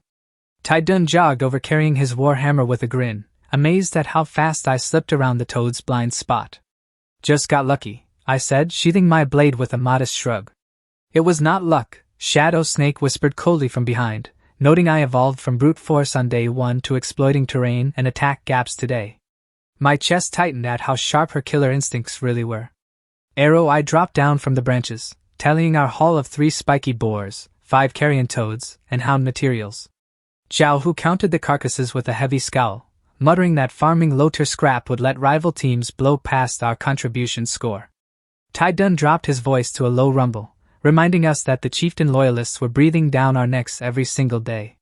He told us a Wang squad tried venturing into the stone forest yesterday, only for the Black Claw gang to run them off under the excuse of zone management. Black Claw was the chieftain level 8 enforcer, a ruthless killer who shredded targets with twin venomous claw gauntlets. Zhao Hu pulled a long drag from his cigarette and called for an immediate return, refusing to give the boss any excuse to strike. The march back was smothered in a heavy, suffocating silence. Walking in the middle of the pack, I could clearly see the deep factional fault lines splitting the camp apart. 3 full days in the field had given me a crystal-clear map of how power really flowed in this hellhole. The camp claimed to be a brotherhood of survivors, but beneath the surface, it was totally fractured. The chieftain inner circle hoarded all the top-tier gear, the best food, and absolute hunting rights to every high-level monster zone. They banned everyone else from entering deep zones under the excuse of safety, solely to choke competition and hoard elite loot for themselves. Squads like Xiao, who were made of decent territory refugees, battle-hardened but starved of gear and squeezed dry by the boss. During a quick rest break, I stepped up beside Zhao Hu and asked if we were going to let them step on us forever. Zhao Hu glanced back with tired eyes and stayed completely silent. Tai Dun could not take it anymore, barking in frustration about what 5 people could possibly do against a small army. The boss has 2 level 8s and 4 level 7s in his pocket, so if a fight broke out, we would just get wiped out. Then why stay? I asked, wondering why we didn't just pack up and build an outpost somewhere else. We can't leave, Shadow Snake said, wiping her dagger without looking up, because the surrounding 100 miles are a death trap. To the north sits the Weeping Rift, where ghost cries echo at night, and nobody ever comes out. To the south lies Bone Eagle Cliff, swarming with giant raptors ranked at level 10 or higher. And deep in the western stone forest, packs of level 7 fire lizards torch anything that breathes. Arrow Eye pointed out that our camp holds the only clean river, while downstream water is locked down by rival bandits or choked in poison miasma. I finally got it. They weren't staying out of loyalty, they were trapped in a geographical prison. This place wasn't always a wasteland, Zhao Hu muttered, his voice trembling slightly. The whole squad stopped in their tracks, turning to stare at him in surprise. He blew smoke into the red sunset and told us a massive county territory called Qinshe County ruled these lands just a year ago. It had 20-meter stone walls, 10,000 citizens, a level 25 Earth Warrior Lord, 10 lieutenants, and a standing army of 2,000 soldiers. My heart pounded in my chest at the sheer scale of a true county-level territory. School textbooks taught us that a county needed 5,000 citizens and 15-meter walls, but this place blew past every benchmark. A fortified county with that kind of firepower was an absolute regional powerhouse. What happened to it? Tai Dun pressed, having only showed up 6 months ago. A level 4 nightmare tide, Zhao Hu said, his knuckles widening around his smoke. The whole squad went dead quiet, the weight of that cataclysm freezing everyone in place. In Academy survival theory, a level 4 tide was an apocalyptic disaster strong enough to erase entire city-level realms off the map. I broke the silence and asked what actually went down during the siege. Old Wu called out from behind a rock, saying he saw the aftermath with his own eyes. He wiped dirt off his hands, explaining he was running a clinic in a town territory east of Qinshe County back then. Old Wu recounted survivor Zhang's words, a blood moon, an earthquake, and 20-meter walls cracking open like eggshells. Then unnatural black fog rolled in from the west, carrying the rhythmic thunder of phantom hooves marching in perfect lockstep. His eyes went completely hollow as the fog cleared, revealing an endless army in black armor, black banners, and a forest of iron spears. They advanced in dead silence, with defensive crossbow bolts plinking harmlessly off their black iron plate. Great Qin elite soldiers, I muttered under my breath. Old Wu nodded grimly, confirming it was indeed that legendary Phantom Legion. 3 hits from their battering ram caved in the iron gates, and an arrow storm wiped out the wall defenders in minutes. Their level 25 Earth Warrior Lord charged out alone, aiming to decapitate the enemy commander. Old Wu's voice choked up as he described a colossal black spear's shadow descending from the heavens like a bolt of dark lightning. A single thrust pinned the armored lord straight through his chest into the stone wall, and his elite guard was wiped out in 10 flat minutes. The crackle of dry brush in our small campfire was the only sound cutting through the cold canyon wind. Bluestone County was wiped out, Old Wu continued, the lord was dead, the militia broke, and those black armored troops cleared out every living soul like harvesting wheat. Every small village in the region had to drop everything and run as the black mist spilled outward from the fallen county. Arrow Eye spoke up in a raspy voice, saying his village was closest to the border when the chief ordered them to head east. The fog moved faster than any human could run, and after staying behind with the rear guard to buy time, less than 30% made it out. The sun vanished entirely behind the mountains, dropping the whole wasteland into pitch-black night. What happened to that great Qin phantom army afterward, I asked? Old Wu shook his head, saying other survivors reported the army camped in the ruins for 3 days before heading west and vanishing into the deep plains. Tai Dun had a light bulb moment, realizing the boss never dared step into the deep stone forest out of sheer terror of running into that army. Half fear and half greed, Shadow Snake cut in coldly, saying high-level beasts and Qinshe County ruins were buried out there, and the boss blocked everyone else so he could hoard them without having the guts to go in himself. I leaned back against the rock, letting the puzzle pieces fall into place.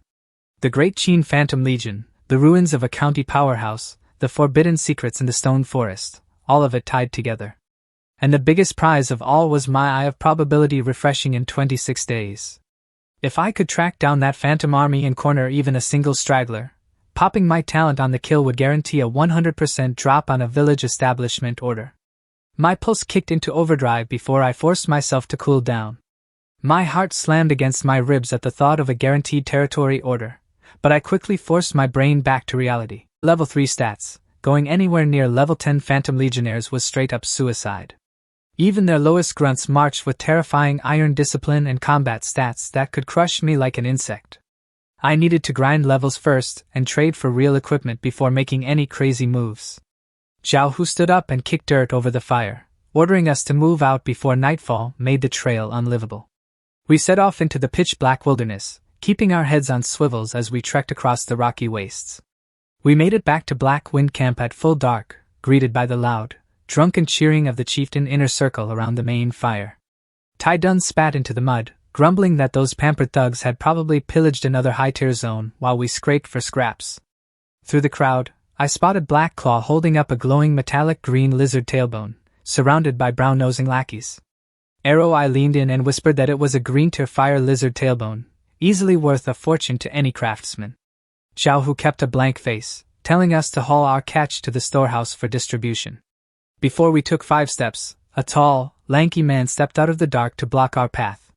It was Shishi, another level 8 enforcer who specialized in poison, squinting at our stretchers with a mocking sneer.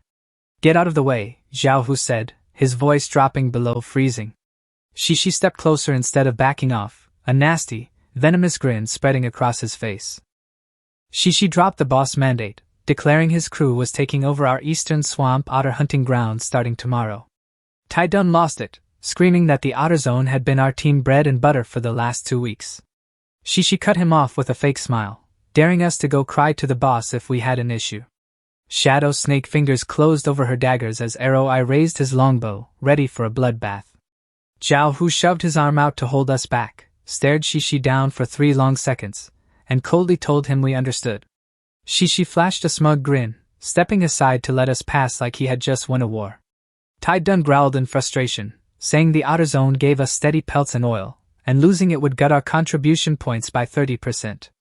"I know," Zhao Hu said in a flat voice, "but we cannot win an open fight against the boss." Tai Dun snapped back, asking if we were just supposed to sit there and eat dirt forever. "Bear with it for now," Zhao Hu muttered, his eyes drifting up toward the 2-story building in the dark. After weighing and logging the haul, I walked away with 1 spiky boar hide, 3 toad venom sacks, and 15 camp contribution points. Contribution points bought everything in camp: food, medicine, basic gear, or custom blacksmith forging. What I needed most was a real weapon. My great-tier rusted broadsword only had 5 attack power, and with its durability down to 20 out of 60, it was ready to snap on any heavy swing. A standard white-tier longsword cost 50 points with a miles-long waiting list. I had to speed things up, or I would get crushed before I ever took off. Late that night, I lay flat on the wolf pelt in the kitchen shed, running through the last 3 days of gains.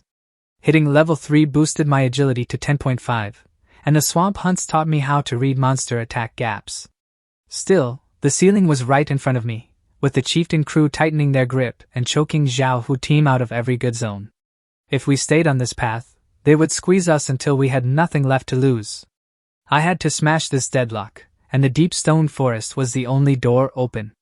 Old Wu said the Great Qing Phantom Army vanished straight into that rocky maze. If ancient outposts or regular patrols still operated out there, finding a lone scout was a real possibility. The risk was suicidal, no doubt about it. But the eye of probability guaranteeing a 100% village establishment order was too massive to ignore.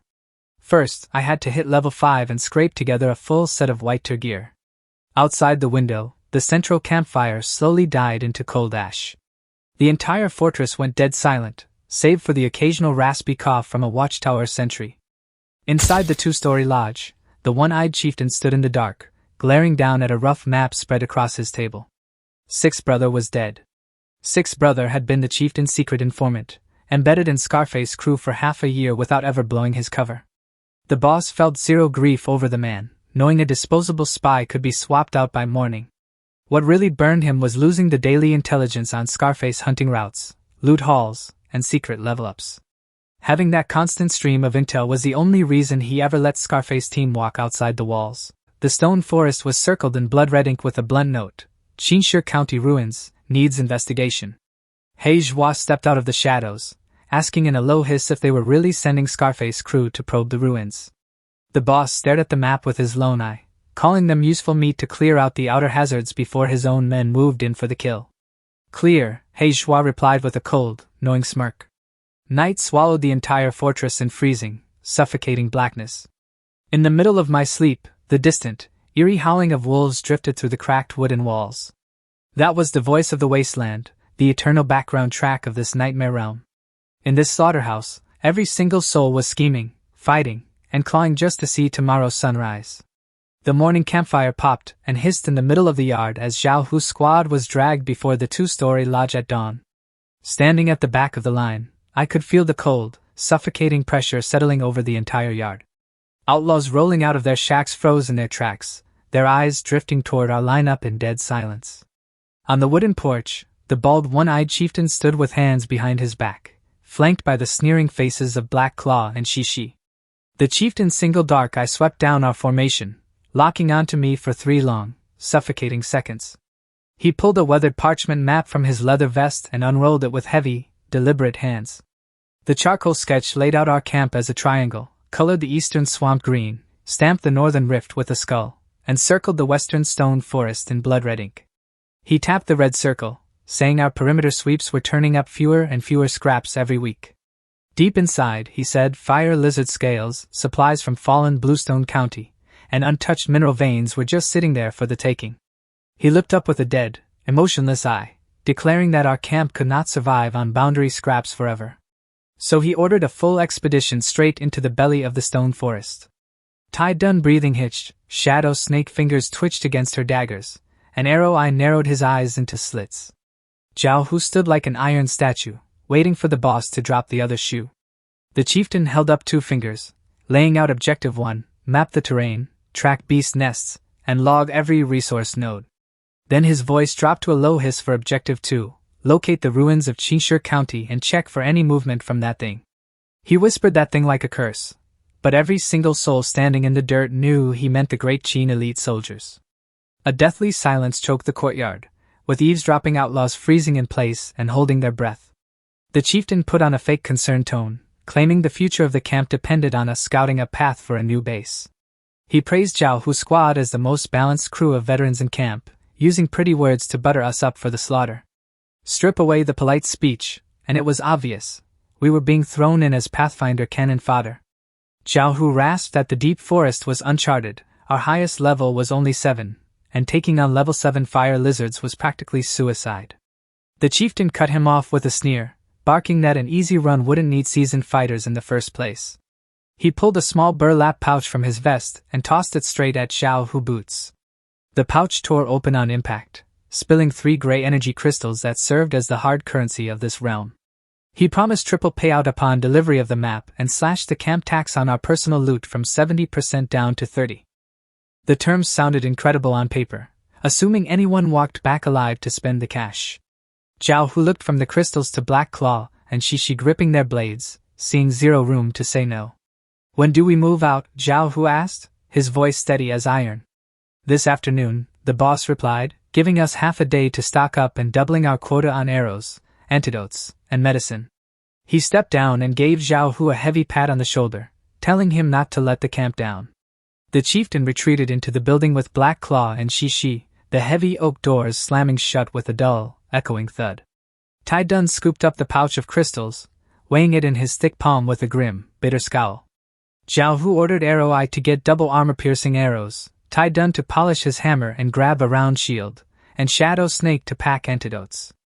Then Zhao Hu paused, turning his eyes back to me and telling me to follow him. We walked over to the water cistern in the corner of the camp, where morning mist caught the faint sunrise and blurry patches. Zhao Hu lit a cigarette and watched the smoke drift into the air without taking a puff, telling me I did not have to go. I stopped dead in my tracks, completely caught off guard by the offer. The boss called out our squad as a whole without naming names, so he could easily claim my injuries had not healed to keep me safe. I looked him in the eye and asked if he thought I would drag the team down. Zhao Hu shook his head and took a deep pull from his smoke, saying my battle instincts outshine some veterans, but that was exactly why he wanted me to stay. He looked straight at me, reminding me I was only 18 with my whole life ahead of me, with no reason to throw it away out there. I went quiet, weighing the safety of staying behind against everything I was working toward. I lifted my chin and told Brother Zhao I was part of this squad, and I was not about to forget who saved my life on night 1. Zhao Hu stared at me in silence before blowing out a long plume of smoke, asking if I had really thought this through. I gave him a simple, unshakable nod. Zhao Hu stubbed out his smoke against the wood, telling me to go pick a fitted leather armor in the warehouse and borrow points from him if I was short on weapon cash. I thanked Brother Zhao with a low nod. He waved it off, warning me to keep my eyes wide and stay sharp the second we set foot in the stone forest. Word ripped through camp all morning, with outlaws muttering that Scarface crew was completely insane for taking the job. Others whispered that the boss was deliberately sending them to die, with phantom black armored troops still drilling in the ruins at night. Stepping into the warehouse, I could feel every eye drilling into my back with pity, mockery, and raw curiosity. I picked out a white tear-hardened leather armor with 8 defense, ditching my cracked scrap iron plates for good. Then I pooled my tokens with Zhao Hu contribution points to buy a white tear-forged steel longsword with 12 attack. The blade carried 12 attack and 80 durability, balanced with high-standard military craftsmanship. Backed by my 10.5 agility, my actual combat speed and damage output were ready to tear through real threats. I loaded up 60 arrows with 20 armor-piercing spikes, while Tai Dun polished his war hammer and strapped on a heavy iron-rimmed shield. Shadow Snake lined her sash with 8 different poison vials, and Old Wu packed a bulging satchel of healing herbs, antidotes, and combat stimulants. At 2 in the afternoon, our reinforced expedition squad assembled before the main camp gate. The bald chieftain, Black Claw, and Shishi came out to give us a formal send-off. The boss handed Zhao Hu a roll of blank parchment and a charcoal pencil, demanding every detail of the ruins mapped to perfection. Zhao Hu took the parchment without a word and shoved it deep into his pocket. The boss glanced over the lineup again, his gaze lingering on me with a half-smirk, asking if bringing a greenhorn meant Scarface was feeling suicidal. More hands on deck means more effort, Zhao Hu said back without missing a beat. All right, the boss muttered, waving his hand dismissively. Let's go. Chapter 14 closed as we marched out toward the western peak. A heavy wooden gate creaked open, revealing a bleak gray wilderness stretching all the way to the jagged silhouette of the stone forest. Dozens of bandit eyes dug into my back like needles. I gripped the hilt of my steel longsword, pulled in a deep breath, and stepped through the gate. Up front, Tai Dun marched with heavy, solid steps while Arrow Eye scanned every ridge with his bow ready. Shadow Snake drifted along our flank like a ghost, while Old Wu kept to the center, his woven medicine basket swaying with every step. Zhao Hu trailed at the rear, pausing to glance back at the camp chief watching us from his second-floor window. Stone forest is dangerous, Zhao Hu said, keeping his voice low, but we are not made of clay. Remember 3 rules. First, keep formation and never break. Second, obey every order without hesitation. He added, if you are going to die, make sure it counts for something. No fancy speeches, just words that sat on our chests like iron weights. We had no way out. So all that was left was to fight. An hour later, the yellow grass gave way to rolling hills of dark red soil, and the faint stench of sulfur drifted on the breeze. After another hour of hiking, we finally hit the outer edge of the stone forest, and the sight stopped us cold. The stone pillars stood anywhere from 3 to tens of meters tall, riddled with wind-carved holes, deep fissures, and patches of dark red moss. Even with the midday sun up, the stone canopy choked out most of the daylight, leaving only scattered patches of light dancing across the cold ground.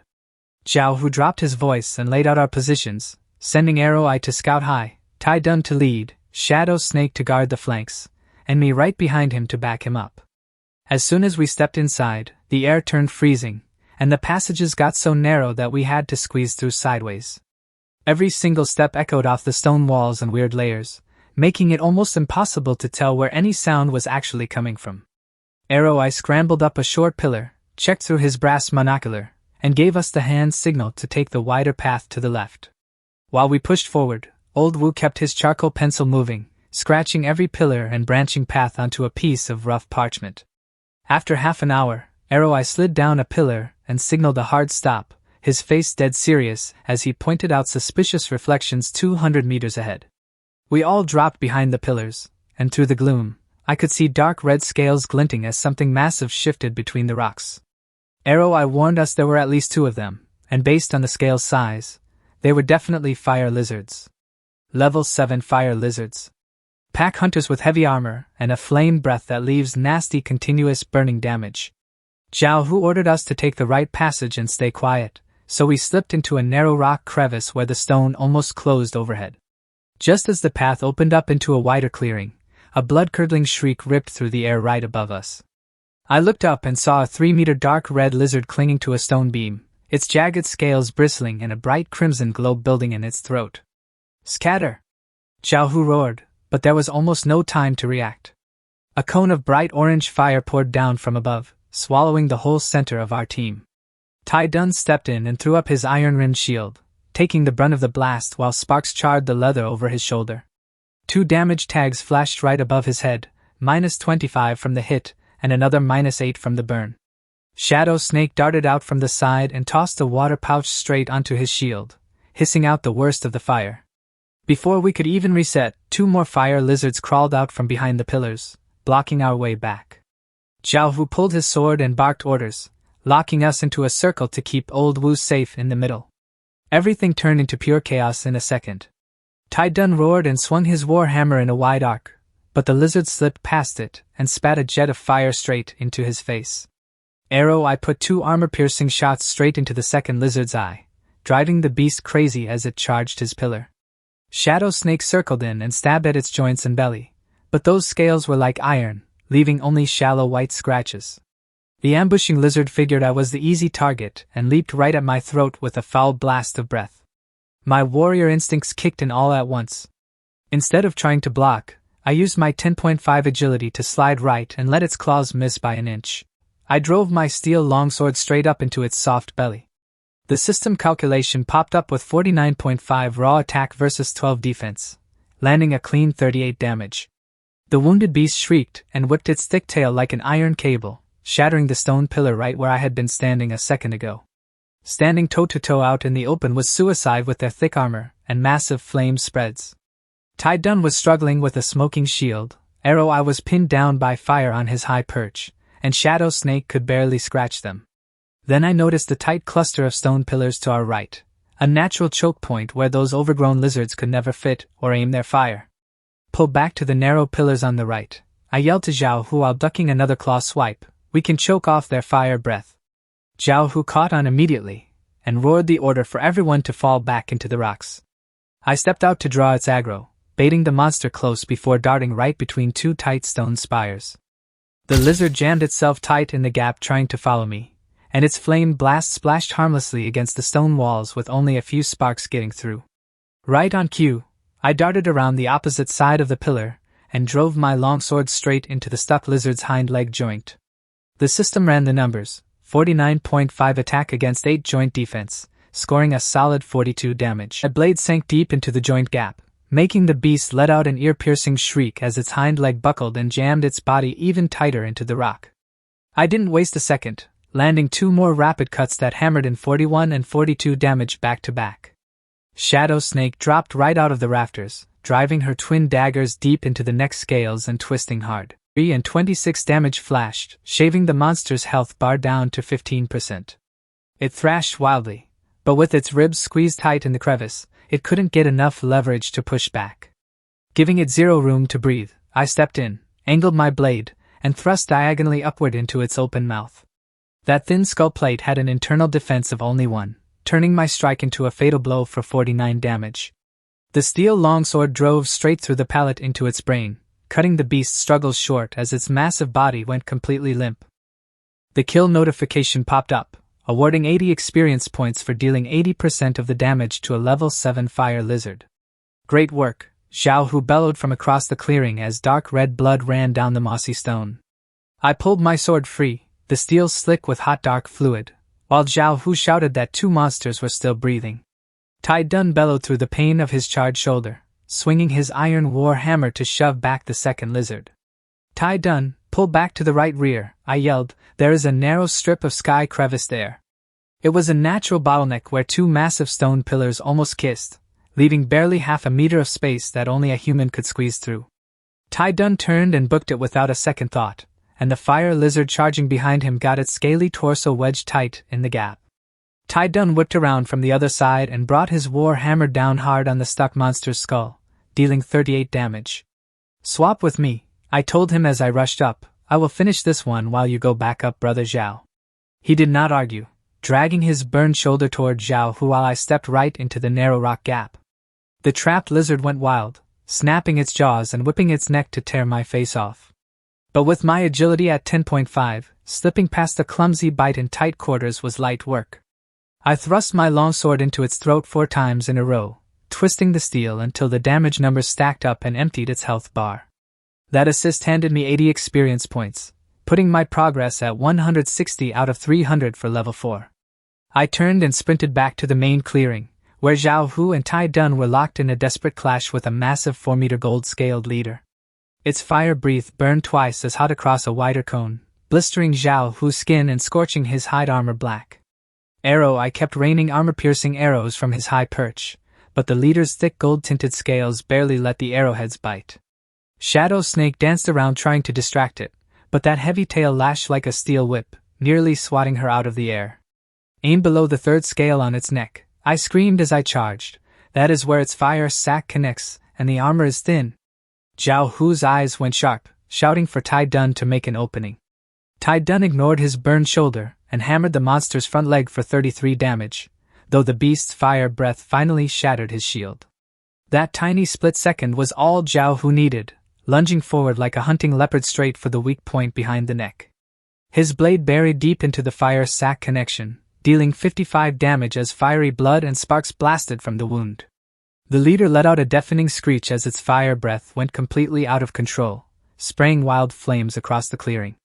Zhao Hu jumped back to clear the blast, but I rushed straight into the chaos and drove my sword into the open wound.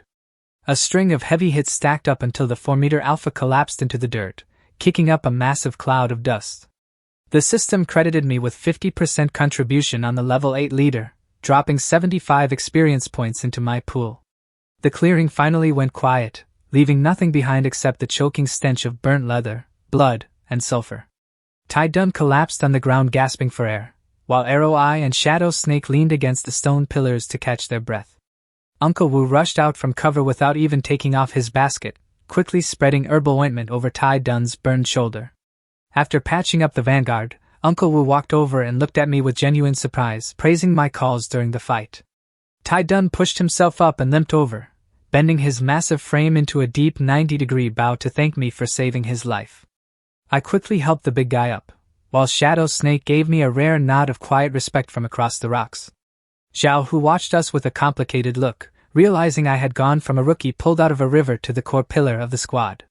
From setting up the terrain traps to leading our positions and landing the killing blows, I had pulled off moves way beyond what any normal level 5 could do. Zhao Hu looked around and ordered everyone to keep what happened here dead quiet, especially from the camp boss. "Harvest the loot," Zhao Hu told us, pointing at the energy crystals, scales, claws, and that intact fire sac from the leader. While helping harvest the parts, I checked my status and saw 235 experience points sitting in my bar. 65 more points to hit level 4, which meant finding one more good fight deeper in the ruins could get me there today. My Eye of Probability was on a 25-day cooldown, but if higher level monsters or traces of the Qin elite soldiers were out there, I wanted to find them. Uncle Wu unrolled his parchment, showing Zhao Hu a rough sketch of the lizard nests, narrow paths, and hiding spots we had mapped so far. Zhao Hu frowned at the paper, saying the boss wanted a real strategic reference, and that we had to push much deeper. "Take an hour to rest up," Zhao Hu ordered, then we pushed straight into the ruins of Qinshe County. The stone forest fell quiet except for dying embers crackling in the dirt, and the ragged breathing of our wounded. "Let us harvest the loot first," Zhao Hu said, wiping blood from his cheek before telling Uncle Wu to keep treating the injuries. Tai Dun pushed himself up, Arrow Eye stowed his bow, and Shadow Snake wiped her blades as we walked toward the first lizard carcass. Zhao Hu slid his hunting blade under the scales, expertly peeling about 20 clean plates off the beast. Those dark red scales were tough and naturally fire-resistant, making them top-tier crafting stock for light armor. This one dropped 3 core scales, Zhao Hu muttered, carving out 3 darker, thicker plates from the side of its neck. Shadow Snake took over the butchering for claws and teeth, both prized as forging components for fire element gear. Her fingers worked with eerie speed, popping out all 6 scimitar-sharp claws and every last tooth in seconds. Tai Dun handled the gutting with clumsy care, aiming straight for the internal fire sac in its belly. He pulled out a fist-sized translucent organ pulsing with dark red, syrup-thick liquid. That sac was the monster's true prize, essential for brewing fire potions or crafting elemental items. 70% intact, Tai Dun grinned as he bagged it, calling it worth at least half a gray crystal. We stripped the second lizard just as fast, pulling another matching haul of scales, claws, and a fire sac. But right as they opened the second ribcage, Arrow Eye let out a sharp gasp. Resting deep in the chest cavity was a glowing, pigeon egg-sized gray energy crystal shimmering in the gloom. Tai Dun's eyes lit up, shouting that our payout was locked in. Zhao Hu took the stone and weighed it in his palm, nodding that the quality was solid. Energy crystals run in 5 grades from gray to purple, and even basic gray stones only have a slim chance of dropping from level 6 beasts and higher. Shadow Snake actually cracked a rare smile, murmuring that the day was treating us well. Stripping the first 2 lizards netted 32 normal scales, 6 core scales, 20 claws and fangs, 2 fire sacs, and that single gray crystal. That pile alone was enough to keep the 5 of us eating comfortably in camp for half a month. But the real prize was still waiting. The 4-meter dark gold leader sprawled across the dirt. We crowded around the carcass, its scales noticeably thicker, claws sharper, and body half again the size of the others. Zhao Hu took a slow breath and set his hunting blade against the dark gold hide. Those dark gold scales had a metallic sheen and razor edges that put the common lizards to shame. Arrow Eye ran a thumb over one and reckoned they could forge a green-quality breastplate out of the batch. Zhao Hu harvested 24 clean plates, including 5 diamond-shaped ridge scales etched with natural flame veins. Shadow Snake pried out half-foot claws tipped in molten red alongside thick fangs, including 2 canines pulsing with raw heat. Those 2 fire fangs could be socketed straight into weapons to stack on elemental fire damage. When Tai Dun pulled the leader's fire sac from its belly, we all held our breath at the glowing fist-sized mass of swirling dark gold magma. The translucent gold sac was practically radiating heat, with thick magma-like fluid churning slowly under the skin. Tai Dun checked the condition and called it 95% intact, worth at least 2 full gray crystals by itself. But right as he went to bag it, Zhao Hu's knife tip hit something hard and metallic deep inside the chest cavity. Zhao Hu told us to hold on, carefully parting bone and tissue with the tip of his blade. A faint green light seeped out from the bloody mess. Nobody said a word. Zhao Hu cleared the last of the tissue away, revealing a dark red spear over 2 meters long etched with natural flame patterns. The triangular spearhead gleamed with a cold green halo, finished with a dark gold beast mane tassel that stood out even through the dried blood. As soon as it came free, a wave of warmth rolled off the metal, pushing back the damp chill of the stone forest. Tai Dun just stood there with his mouth hanging wide open. Arrow Eye gasped out loud, asking how on earth an alpha fire lizard had just dropped green quality gear. Even Shadow Snake looked genuinely stunned. In the nightmare world, gear drops were rare enough, and pulling green equipment sat below a 5% chance. Zhao Hu gave the spear a test swing, the shaft whistling clean through the air with a warm, comfortable heft. Near the tassel, 2 ancient characters were engraved right into the metal: Wildfire. Zhao Hu ran his callous thumb over the ancient engraving, murmuring the name Wildfire's spear under his breath. He pushed a thread of energy through the haft, and the spearhead flared with dark red fire that spiked the air temperature. Zhao Hu nodded with a settled look on his face, calling me over to the front. I stood up from the rock and walked toward him. Here, he said, holding the Wildfire spear out toward my chest, staring at the green glowing weapon in shock. You earned the most credit today, Zhao Hu told me, and without your tactical calls, half of us would be dead corpses. Tai Dun nodded like a madman, barking that if I refused, he would be the first to start an argument. Arrow Eye grinned and added that my combat style suited polearms way better than a standard blade. Shadow Snake stayed quiet as usual, but the look in her eyes gave zero room for doubt. I pulled in a deep breath and wrapped my fingers around the dark red metal. A wave of clean heat rushed through my arms as the green system window flashed in front of my eyes. Attack power plus 25, more than double my standard white sword. Stacked on top of my 7.5 strength and general profession bonus, my total attack exploded to 62.5. My heart slammed against my ribs as raw power flooded through my grip. The requirement was strength above 7, and my 7.5 stat cleared it easily thanks to my military general bonus. Give it a spin and see how it feels, Zhao Hu told me, stepping back to clear some room. I gripped the dark red shaft and stepped into the center of the open ground. The spear moved like a natural extension of my own arm with every sweep, thrust, and parry. Muscle memories from my military general profession flooded in, laying out every spear technique from high thrusts to sweeping chops. The tip screeched through the air, spitting dark red flame patterns that left burning trails in the dirt. I drove the spear straight into a stone pillar beside me, and the steel sank half a foot deep like cutting through soft tofu. Good weapon, I said, pulling the spear out with my eyes glowing from the thrill. With this spear in hand, my combat power jumped by 30%, giving me the confidence to take on level 9 beasts. Looks like the weapon chose the right owner, Zhao Hu said with a satisfied nod before getting back to the loot. The leader dropped 24 dark gold scales, 12 claws and fangs, that 95% fire sack, and another gray energy crystal. That makes 2 gray crystals in one run, Arrow, I said, whistling at our ridiculous luck. Tai Dun grinned ear to ear, laughing that pulling 2 crystals and a green weapon in one fight was straight-up highway robbery. Zhao Hu packed the last sack and turned to Uncle Wu to check on the wounded. Tai Dun needed 3 full days of rest for his burns, but the rest of us were only dealing with minor scrapes.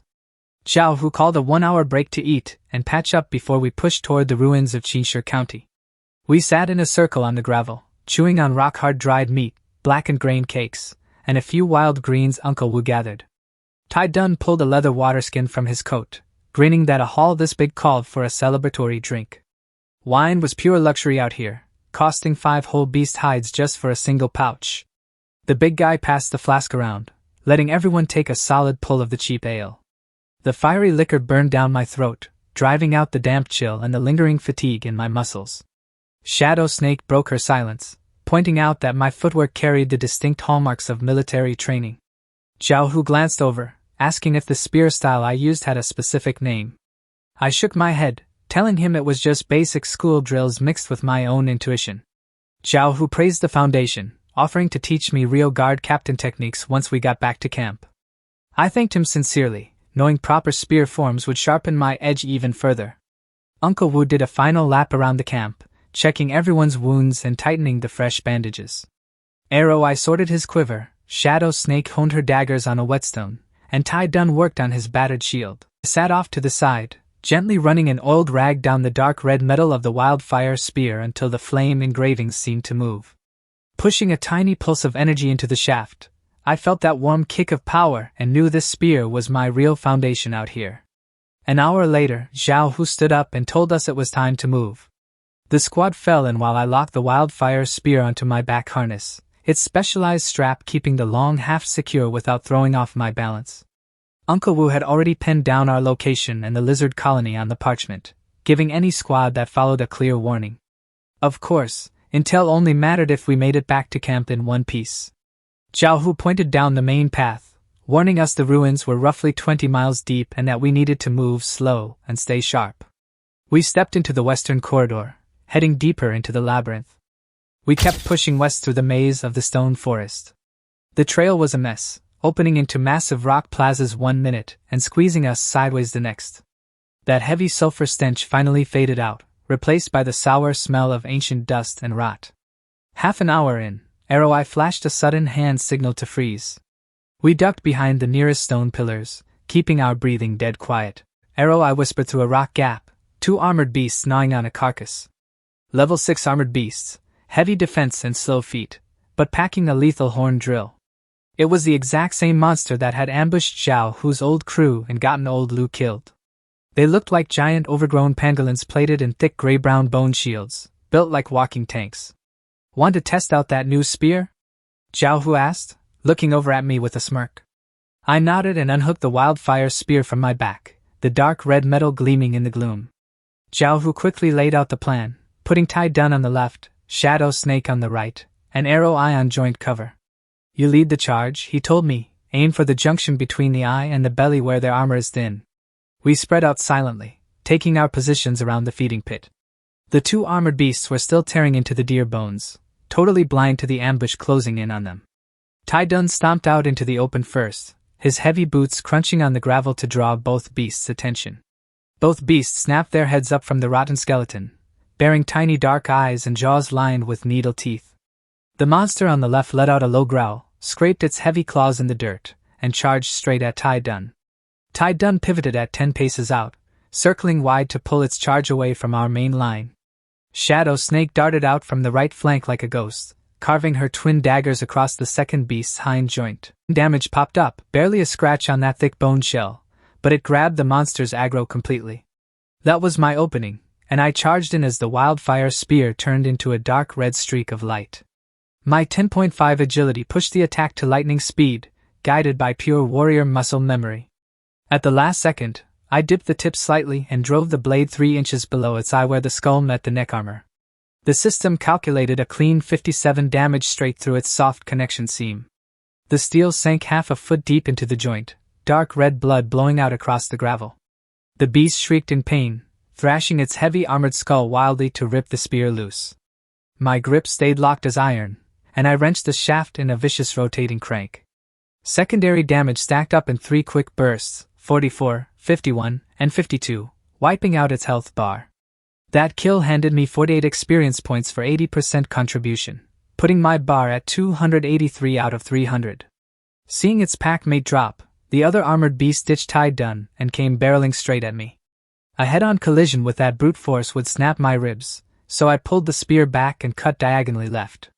My 10.5 agility let me slip aside like smoke, leaving the beast to plow face first into the granite monolith behind me. The whole pillar rattled as stone dust rained down, leaving the monster dazed and open for the taking. I spun back in, driving the wildfire spear upward along the soft seam where its belly plates met the upper shell.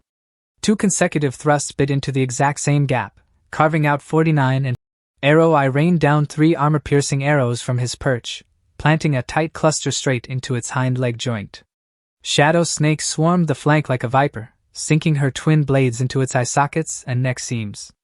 With its health dropping to 10%, the beast reared up on its hind legs and hammered both forelimbs into the dirt. Ground shatter ripped across a 5-meter circle, tearing open spiderweb cracks and rattling the earth beneath my boots. My balance wobbled as the ground heaved underfoot. The monster threw everything into one last desperate pounce, lunging at my neck with needle-toothed jaws wide open. No room to dodge. So I dropped my hips, locked my core, and shoved the spear straight down its throat. The spear tip shattered its front teeth on impact, but its momentum drove those serrated fangs right into my left shoulder. Steel won out as the wildfire spear punched straight through its palate and blew out the back of its neck. 36 experience points dropped into my pool, and the level up notification flashed gold as I hit level 4. A soothing current of energy washed through my veins, dulling the sharp throbbing in my shoulder. I leaned against the spear shaft to catch my breath, my shoulder still dripping blood onto the gravel. Tai-dun walked over with a massive grin, laughing that my brutal trade-off was the exact kind of fighting he loved. Shadow Snake silently handed me a roll of clean bandages while I went to work on the beast's carcass. Jiao Hu hurried over, his sharp eyes checking the damage on my shoulder. Just a flesh wound, I told him, looking down at the dark red spear that had punched clean through solid bone. If I had still been swinging my old white sword, that monster's throat armor would have deflected the strike completely. Since the squad already knew part of my strength, there was zero reason to hold back on building raw offense. Heading into the unknown ruins meant I needed every scrap of attack power I could get my hands on. I opened my system window and dumped my free attribute points straight into strength. The panel refreshed instantly, bumping my base strength to 6, which scaled up to 9 under General's Majesty. That pushed my base attack to 45, and with the 25 from the wildfire spear, my total attack hit a massive 70. Running into another armored beast now meant a single solid thrust would crack out 60 damage easy. We packed the harvested bone plates and pushed further west into the labyrinth. Over the next 2 hours, we ran into swarms of rock scorpions crawling out of crevices, shadow bats lurking in the ceiling, and another pack of armored beasts. Attack power cranked up, the wildfire spear turned into a meat grinder that carved through anything in our path. The spear's 2-meter reach let me skewer those level 5 rock scorpions before their venomous stingers could even get close. My 10.5 agility made swatting level 4 shadow bats out of the air feel like batting practice. And against level 6 armored beasts, 70 attack power shattered their thick boned shells in just 2 or 3 hits. The kills stacked up another 160 experience points, pushing my progress to 179 out of 350. We picked up the pace while Uncle Wu kept his charcoal moving, mapping every hazard zone, monster nest, and safe passage along the way. After another half hour of marching, the gloom started lifting as the stone pillars thinned out around us. The rock ceiling broke wide open, letting real daylight pour down into the corridor for the first time in hours. I scrambled up the last stone pillar and yelled down that the forest was over, an open plain sitting right ahead. A wave of relief hit the whole crew, and we broke into a jog toward the open exit. Over the last 100 yards, the stone monoliths scattered into nothing until the maze vanished behind our heels. I stepped clear of the final shadow, leaving the cold rock maze behind as the wind hit my face. Looking out past the border, my breath caught at the endless plain stretching all the way to the horizon. Dark red dirt rolled all the way to the horizon, tangled in dry yellow weeds and scrub bushes. Rolling hills cut across the middle distance, and past them sat the faint silhouettes of distant mountains. What really caught my eye were the dead fingerprints of civilization scattered across the wasteland. Dozens of collapsed settlements were spread out as far as the eye could see. The nearest ruins sat barely 2 miles out, nothing more than melted mud walls, charred roof beams, and broken pots. Further back sat 3 larger clusters with broken stone walls, toppled towers, and central plazas that looked like old market towns. And sitting 15 miles deep on the horizon lay the massive, crouching shadow of Cheshire County itself. Even from here, the shattered walls looked like the spine of a dead monster, with half-standing towers jabbing straight into the dark red sky. The entire plain was choked in a dead, suffocating silence. No cooked smoke, no voices, no animals, just the wind whistling through ruined walls and the cry of an unknown bird. "This is Bluestone territory," I said, his voice raspy as he pointed at the nearest village. He remembered passing through years ago, when 100 families lived there, kids playing under an old locust tree at the gate. Now, all that was left was half of a charred, dead trunk sticking out of the dirt. He pointed north to Yoki Town, telling us it used to be a major timber hub. The middle one was Grain Town, built specifically to hold the county food reserves. Down south sat Black Iron Town, the mining hub that used to run the county ironworks and armories. Cheshire County held nearly 10,000 people behind 60-foot stone walls, protected by 4 main gates and 12 watchtowers. He walked us through the 3-story Lord Manor, the sprawling barracks, crowded market alleys, and artisan workshops that once made it thrive. His voice trailed off into nothing as he stared at the graveyard of his own memories. Uncle Wu added that when the nightmare tide crashed through, most of the survivors scrambled east to escape the slaughter. Some died on the road, and the ones who survived turned into bandits, making up half the crew currently living in Blackwind Camp. I looked out across the dead plains in silence, taking in the sheer scale of the waste. That was the rule out here: an entire civilization built over decades could get wiped off the map overnight. Enough daydreaming, Zhao Hu cut in, snapping us back to reality since we were still on the clock. He told Uncle Wu to pin down our coordinates while I climbed up to scan the ruins for movement. I scrambled up a 15-meter spire and pulled out his brass monocular to sweep the terrain. He slid back down and reported 0 life in the nearest village, just scattered piles of human and animal bones. The town ruins were too far to read clearly, but low-level hyenas and vultures were definitely prowling the outer scrub. Zhao Hu asked about Cheshire County itself, wanting to know what was happening around the main walls. I shook his head, saying it was too far to see details, but massive flocks of carrion birds were circling the sky above the ruins. Circling birds in the sky always mean the same thing out here: fresh carrion on the ground or something big on the prowl. Zhao Hu called a 10-minute breather to drink water and tighten our gear straps. He laid out our detour, routing us north along the edge of the plains to bypass the main ruins and flank the county walls. Tai Dun grunted, asking why we could not just cut straight across and smash whatever hyenas got in our way. "The risk is too high," Zhao Hu answered, pointing out how the settlements fanned out like an interconnected spiderweb. If the Great Qin Elite Regiment had garrisoned the area, their regular patrol routes would have swept every single outpost. Zhao Hu dropped his voice, warning that ancient guards or lingering phantom patrols might still be marching those exact roads. A cold shudder went straight down our backs at the thought of running into ancient soldiers. Taking the long way around was safer, Zhao Hu concluded, reminding us that we were here to scout, not pick a suicide fight. The 10 minutes ran out, and we fell back into marching order. We pushed north along the boundary line where the stone forest kissed the open plain. The stone spires on our left gave us continuous cover, while the wide open plain on our right made spotting threats simple. We had clear sight lines across the grass, so anything trying to sneak up would get caught miles out.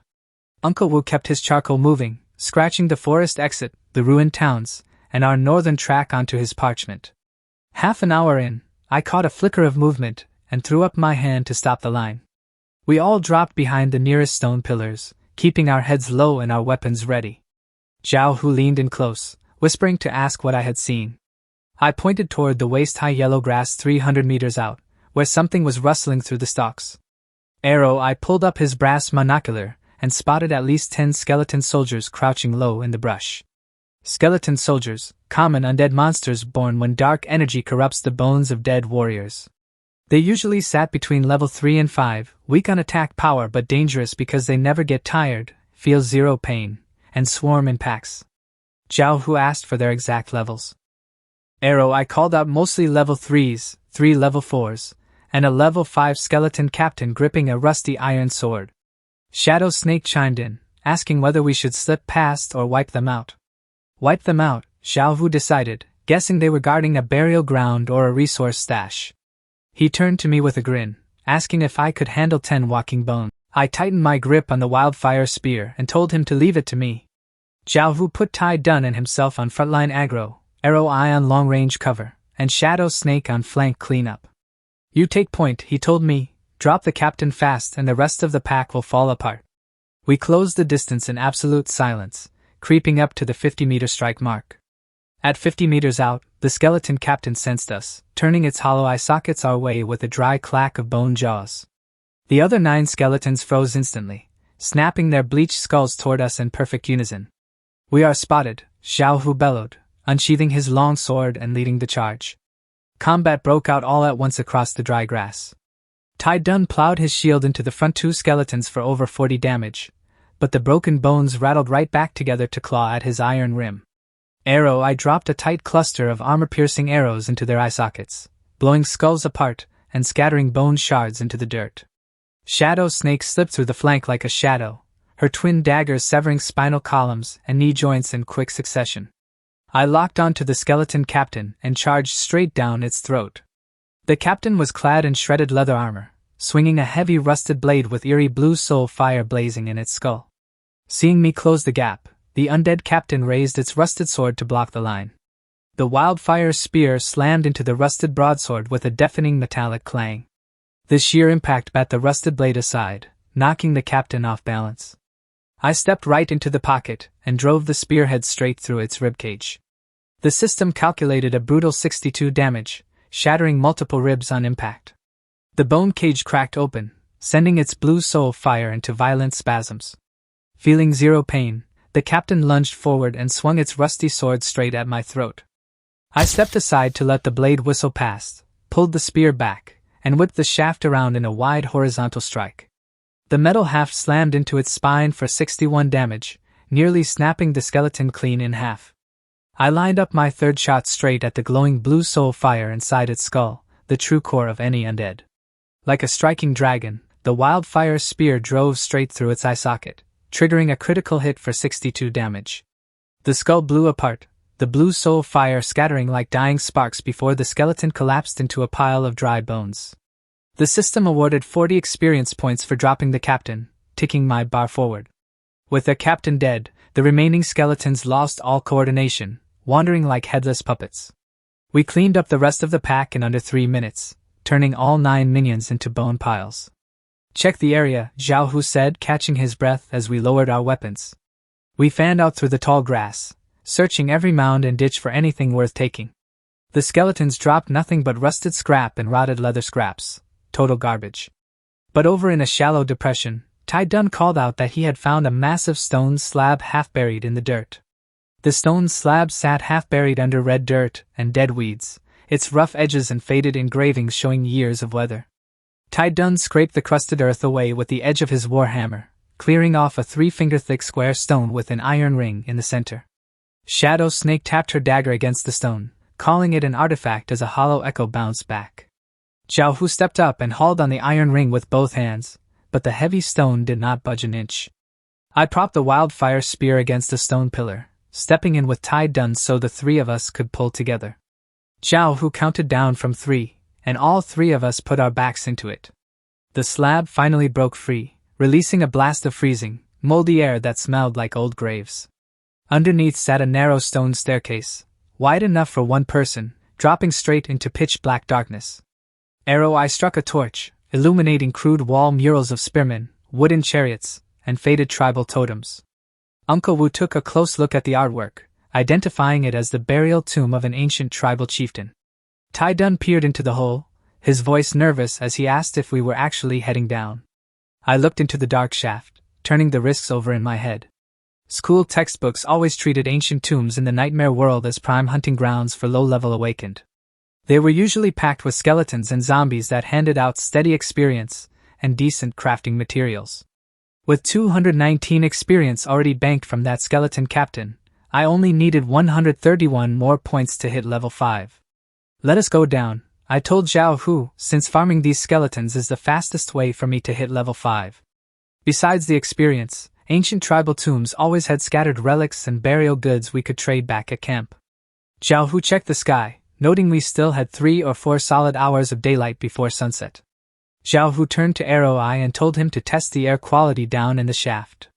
Eye sprinkled a pinch of test powder down the hole, watching it drift clean without burning or turning black.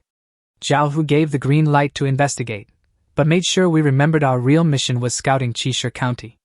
We had strict rules to clear perimeter mobs, stay out of the main burial chamber, and head back up within 1 hour. Everyone gave a sharp nod and got into gear. We locked in our marching order, Eye leading with the torch, Tai Dun right behind with his shield, then me, Shadow Snake, and Zhao Hu and Uncle Wu covering the rear. The stairs were longer than they looked, dropping 20 stone steps down into the dark. At the bottom sat a 2-meter corridor lined with dry, dead lampstands cut right into the walls. The air was freezing and damp, carrying a thick mouthful of ancient dust with every breath. Shadow Snake pointed out a trail of skeletal claw marks stamped into the thick floor dust. Looks like their nest, Zhao Hu said, tightening his grip on his sword and ordering us to push forward. 30 meters down, the tunnel hooked right, and swaying shadows flickered against the far wall. 4 level 4 skeleton soldiers were wandering the corridor, snapping their heads our way as soul fire flared in their skulls. An appetizer, I muttered, stepping out as the wildfire spear flicked forward like a striking viper. I pumped out 8 rapid thrusts, each hit slamming through bone for over 60 damage. In less than 10 seconds, all 4 skeletons collapsed into harmless piles of splintered bone. 80 experience points hit my status, pushing my bar to 299 out of 350. Tai Dun shook his head in disbelief, muttering that my attack power was downright outrageous. We kept moving deeper into the burial tunnels. Over the next half hour, we cleared 4 separate waves totaling 14 skeletons, including 2 level 4 swordsmen. The wildfire spear felt built for tight corridors, letting me wipe out whole packs before they could even step into range. Their crude bone knives and rusty blades could not touch me, shattering on the tip of my spear every single time. Level 3s gave 0 experience now, but dropping those level 4 swordsmen chipped in another 40 points. As the last level 4 skeleton shattered into dust, that familiar wave of warm energy flooded straight through my limbs. The golden prompt lit up the dark corridor, confirming my jump from level 4 to level 5 with 1 free point in the bank. I swallowed my excitement and dumped that fresh point straight into strength without hesitating. The system refreshed, locking my base strength at 7, which jumped to 10.5 under General's Majesty. Zhao Hu glanced toward the dark corridor ahead, telling us to push toward the main chamber and wrap things up on schedule. The tunnel opened into side chambers choked with cracked clay pots, green corroded bronzes, and weather-worn human bones. I swept his torch over the junk, and since none of it had real value, we did not waste a second lingering. 50 meters down, the tight tunnel suddenly gave way to a massive circular tomb chamber. The ceiling vaulted 15 feet high, carved with primitive star maps above 8 dead bronze lamps mounted into the walls. Dead center on the bluestone floor sat a massive 10-foot stone sarcophagus carved with reliefs of chariots and tribal war. More than 20 skeleton soldiers were pacing the chamber, their yellow soul flames flickering across the flagstones. Figure standing right beside the sarcophagus was on a completely different level. It stood a full head taller than the others, its dark gray bones woven with swirling threads of black corruptive energy. The giant wore a battered bronze breastplate and a rusted iron helmet, gripping a 6-foot bronze halberd in its bony hands. Deep, dark crimson soul fire blazed inside its skull, burning with lethal malice. The system window flashed red, tagging a level 11 elite skeleton centurion. An elite monster, I gasped, taking a half-step back with his bow half-raised. Zhao Hu's eyes went wide, his grip whitening around his sword as he reminded us that elite centurions carry a 10% drop rate for a warrior class change book. The entire room went dead quiet as the words class change book hung in the air. Even a basic warrior class change book went for astronomical numbers on the black market, enough to flip someone from a wanderer into a real powerhouse. A 10% chance, Tai Dun whispered, licking his dry lips as he asked if we were crazy enough to take the shot. Shadow Snake did not say a word, but her knuckles turned white around her twin daggers, making her vote crystal clear. I turned to Zhao Hu, urging that as a level 7, that book was his ticket to breaking past the level 10 wall and climbing even higher. A bitter struggle flashed through Zhao Hu's eyes as he stared at the glowing boss. He had been stuck at level 7 for over a year, and without a class change book, level 10 was his absolute ceiling. Changing classes would hand him percentage stat boosts and crack open the path to level 19. Against a level 11 elite and 20 minions, our odds sat at 20% at best. Trapped deep underground, a stalemate meant we would all die in this hole. A 10% drop rate is not worth throwing our lives away, I told him. Zhao Hu turned to look at me, his eyes sharp with question.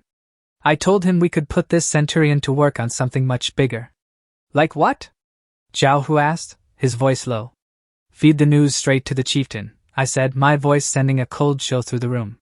Tell him we found the tomb and need backup for an elite boss, then let his crew take the full brunt of the fight.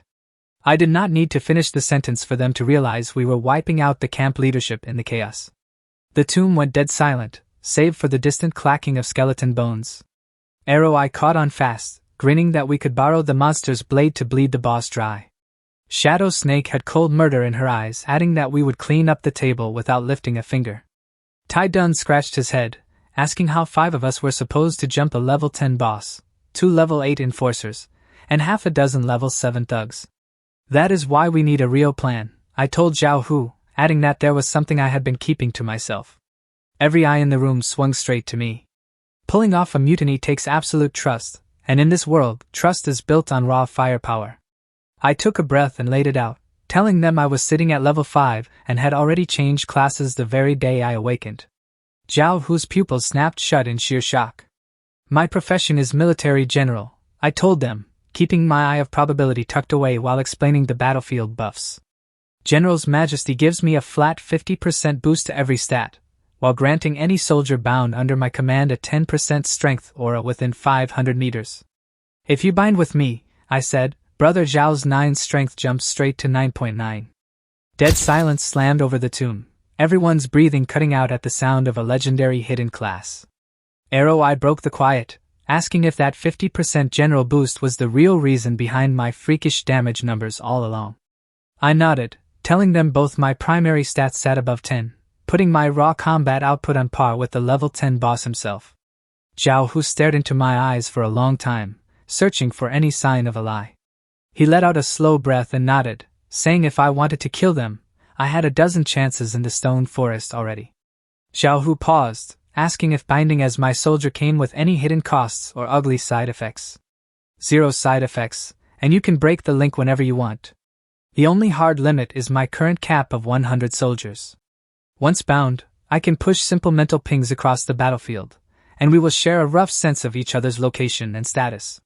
Tai Dun rubbed his massive palms together, grinning that his level 6 strength of 8 was jumping to 8.8. Shadow Snake gave a sharp, one-word answer, bind. I nodded right after her, locking in his vote. Everyone turned to Zhao Hu for the final green light. Zhao Hu stood quiet for a few seconds, then let out the first genuine, relaxed smile I had ever seen on his face. He told us they had treated us like disposable dogs for way too long, and that we were taking this gamble together. Relax your minds and let the connection take hold, I told them, centering my focus. I closed my eyes, reaching deep into the core of my military general profession to trigger the appoint subordinates command. 4 distinct vitality signatures lit up in my perception, locking onto Zhao Hu, Tai Dun, Arrow Eye, and Shadow Snake. 4 faint golden energy threads reached out from my chest, sinking silently into the 4 warriors. A surge of warm power expanded through their veins, swelling muscle fibers and locking their grips like iron. Tai Dun gave his iron warhammer a test swing with a booming laugh, shouting that he could crack 2 more boulders open right now. Zhao Hu flexed his tattooed arms, his predator eyes blazing with confidence that he could trade blows with a level 8 enforcer right now. Arrow Eye tested his bowstring, nodding that the draw was noticeably smoother, and his fire rate had climbed by 10%. Shadow Snake flicked her wrist, her curved steel dagger cutting through the air with a sharper, deadlier hiss. I said, dropping my voice as we laid out the 3-step plan to bring the camp down. Step 1, we pull out of the tomb immediately, head back to Black Wind Camp, and report the skeleton centurion to the boss. Step 2, we shadow the boss's strike force back down into the chamber and let them clash head-on with the centurion. The chieftain was primary, then Black Claw and Shishi, while the rest of the gang got one chance to surrender or catch a blade to the neck. Step 3, wipe out the gang remnants, finish off the bleeding centurion, hand the class change book to Brother Zhao, and split the rest by contribution. Shadow Snake spoke up, asking what we do if the boss orders our squad to take the vanguard charge. Then we fake it, I answered, telling everyone to pull their punches and conserve stamina until the boss's crew took real casualties. Who added his own rule, keeping Lin Feng with him, while Tai Dun, Arrow Eye, and Shadow Snake formed a tight trio to watch each other's backs. Every head in the circle nodded in absolute agreement. We turned on our heels, moving in silence back down the stone corridor toward the surface. Right before hitting the stairs, I cast one last look back at the towering skeleton centurion. Its dark crimson soul fire pulsed slowly in the dark, waiting like a patient executioner. We shoved the heavy stone slab back over the hole, scattering dirt and dead weeds across the top until the trap looked completely untouched. Zhao Hu clapped my shoulder, telling us it was time to move. All 6 of us fell into stride, retracing our trail back toward the stone forest. Darkness rolled in fast, stretching giant stone shadows across our path as the real hunt began. We climbed out of the ancient tomb and stepped back into the stone forest just as dusk started rolling across the rocks. Dark red sunlight bled through the gaps in the monoliths, throwing long twisted shadows while something hissed in the distance. Zhao Hu took point and told us to pick up the pace so we could clear the forest and set camp at the Wasteland border before dark. Everyone gave a quiet nod and broke into a fast march. I stayed in the center of the formation, keeping the wildfire spear tightly wrapped in rough beast hide so it looked like a piece of cheap junk. With every step, I kept running through the moving parts of the ambush we were about to spring. An hour in, Arrow Eye dropped back from scouting and whispered that 2 thorn-spine pigs were drinking at a pool 300 meters out. Go around, Zhao Hu answered without blinking, telling us to save our stamina and skip the pointless fight. We slipped through a tight rock crack, leaving the pigs heavy grunting behind us in the dark. Once the path cleared, Zhao Hu matched my pace, dropping his shoulder to walk beside me. Lin Feng, he muttered so only the 2 of us could hear, there is some intel I need to lay out before we hit the camp. I turned to him, and told him I was listening. He brought up the boss's inner circle, explaining that after dealing with them for nearly a year, he had their combat specs mapped out. The chieftain is sitting at level 10, rocking a stat build with 5 points dumped into strength, 3 in agility, and 1 in constitution. Even worse is his gear, Zhao Hu warned, telling me the boss is decked in 3 green quality pieces. His main weapon is the bone-crushing greatsword, packing 25 attack power and a 10% chance to ignore 10 points of enemy defense. He wears a wild bear hard leather breastplate that stacks around 15 solid defense. And his boots are a pair of green tier speed runners that give his movement agility a noticeable jump. I ran the numbers in my head, mapping the boss's base stats at strength 10, constitution 6. Factoring in his green gear, his attack power climbed to 75 with a solid 21 defense. My side was sitting at 77.5 attack, barely edging him out by 2.5 points. My defense was lower at 15.5, but my larger health pool and 10.5 agility gave me the mobility advantage. It is definitely a tough matchup, I muttered under my breath. Zhao Hu warned me that Black Claw was a level 8 assassin who stacked pure agility and shredded targets with venomous claw blades. Then there was Shishi at level 8, a balanced fighter who laced her strikes with lethal poison arts. The other 4 lackeys sat at level 7, 3 heavy shield warriors and 1 support archer. I asked Zhao Hu if he knew their exact numerical stats. Zhao Hu shook his head, saying that out here, broadcasting your exact stats was suicide, though a year of fighting together gave him a reliable estimate. The boss's full green gear setup was common knowledge anyway, since everyone in camp had watched him tear through beasts with it. In a straight one-on-one, my general combat instincts and the spear's fire splash gave me a real shot at taking him down. The problem was they were bringing a whole crew. We were tight, but their numbers and raw levels put heavy pressure on us. That is why we stick to the script. We let the skeleton centurion chew through them first, then sweep in when both sides are bleeding. Zhao Hu frowned, warning me that the chieftain was paranoid and would smell a trap if our story had a single crack. So we tell him the truth, I said, reporting 20 skeletons and an elite boss sitting in the deepest chamber. We tell him we tried to take it, got swarmed by summoned ads, and barely scrambled out with our lives. Zhao Hu nodded in approval, knowing the chieftain's greed would never let him pass up an elite drop. He is too arrogant to let a dungeon beat him, Zhao Hu added, so hearing we failed will only make him march down there faster. We cleared the dense stone spires, and the open wasteland rolled out under the evening sky. The distant mountain ranges looked like a massive beast crouching in the dark. Zhao Hu picked a sheltered slope for our camp, splitting watch into 3 shifts. Everyone moved fast, clearing dirt, stringing tripwire traps, and getting a small campfire going for food. I dropped my pack and set the hide-wrapped wildfire spear right next to my hand. Sitting cross-legged on the dirt, I regulated my breathing, feeling that fresh level 5 power humming through my chest. It had only been a few days since I woke up in this world, going from barely surviving rotten wolves to plotting a mutiny against the whole bandit camp. Tai Dun walked over and held out a hot whole grain biscuit, telling me to get some food in my stomach. Thanks, Tai Dun, I said, taking the biscuit as the big guy sat down next to me with fidgeting shoulders. Just say it, I told him, taking a bite of the dry, rough pancake that filled my empty stomach. Tai Dun leaned in close, whispering with a panicked edge about what would happen to us if the ambush went sideways. That is why we check every angle, I answered, looking him dead in the eye and asking if he trusted me. I believe you, Tai Dun blurted out without missing a beat, telling me he would have died 10 times over without my spear. That is all I need to hear, I told him, clapping his sturdy shoulder with a reassuring smile. Right then, Shadow Snake walked over, holding out a steaming clay bowl of hot soup loaded with dried meat and wild greens. Thanks, Shadow Snake, I said, taking the hot bowl into both hands. She did not say a word, just sat across from me in the dirt, and went back to oiling her twin curved daggers. The amber firelight washed over her face, softening the cold edge she wore like armor. Shadow Snake, I asked quietly, how did you end up joining Black Wind Camp in the first place? Her oilcloth froze mid-stroke against the steel blade.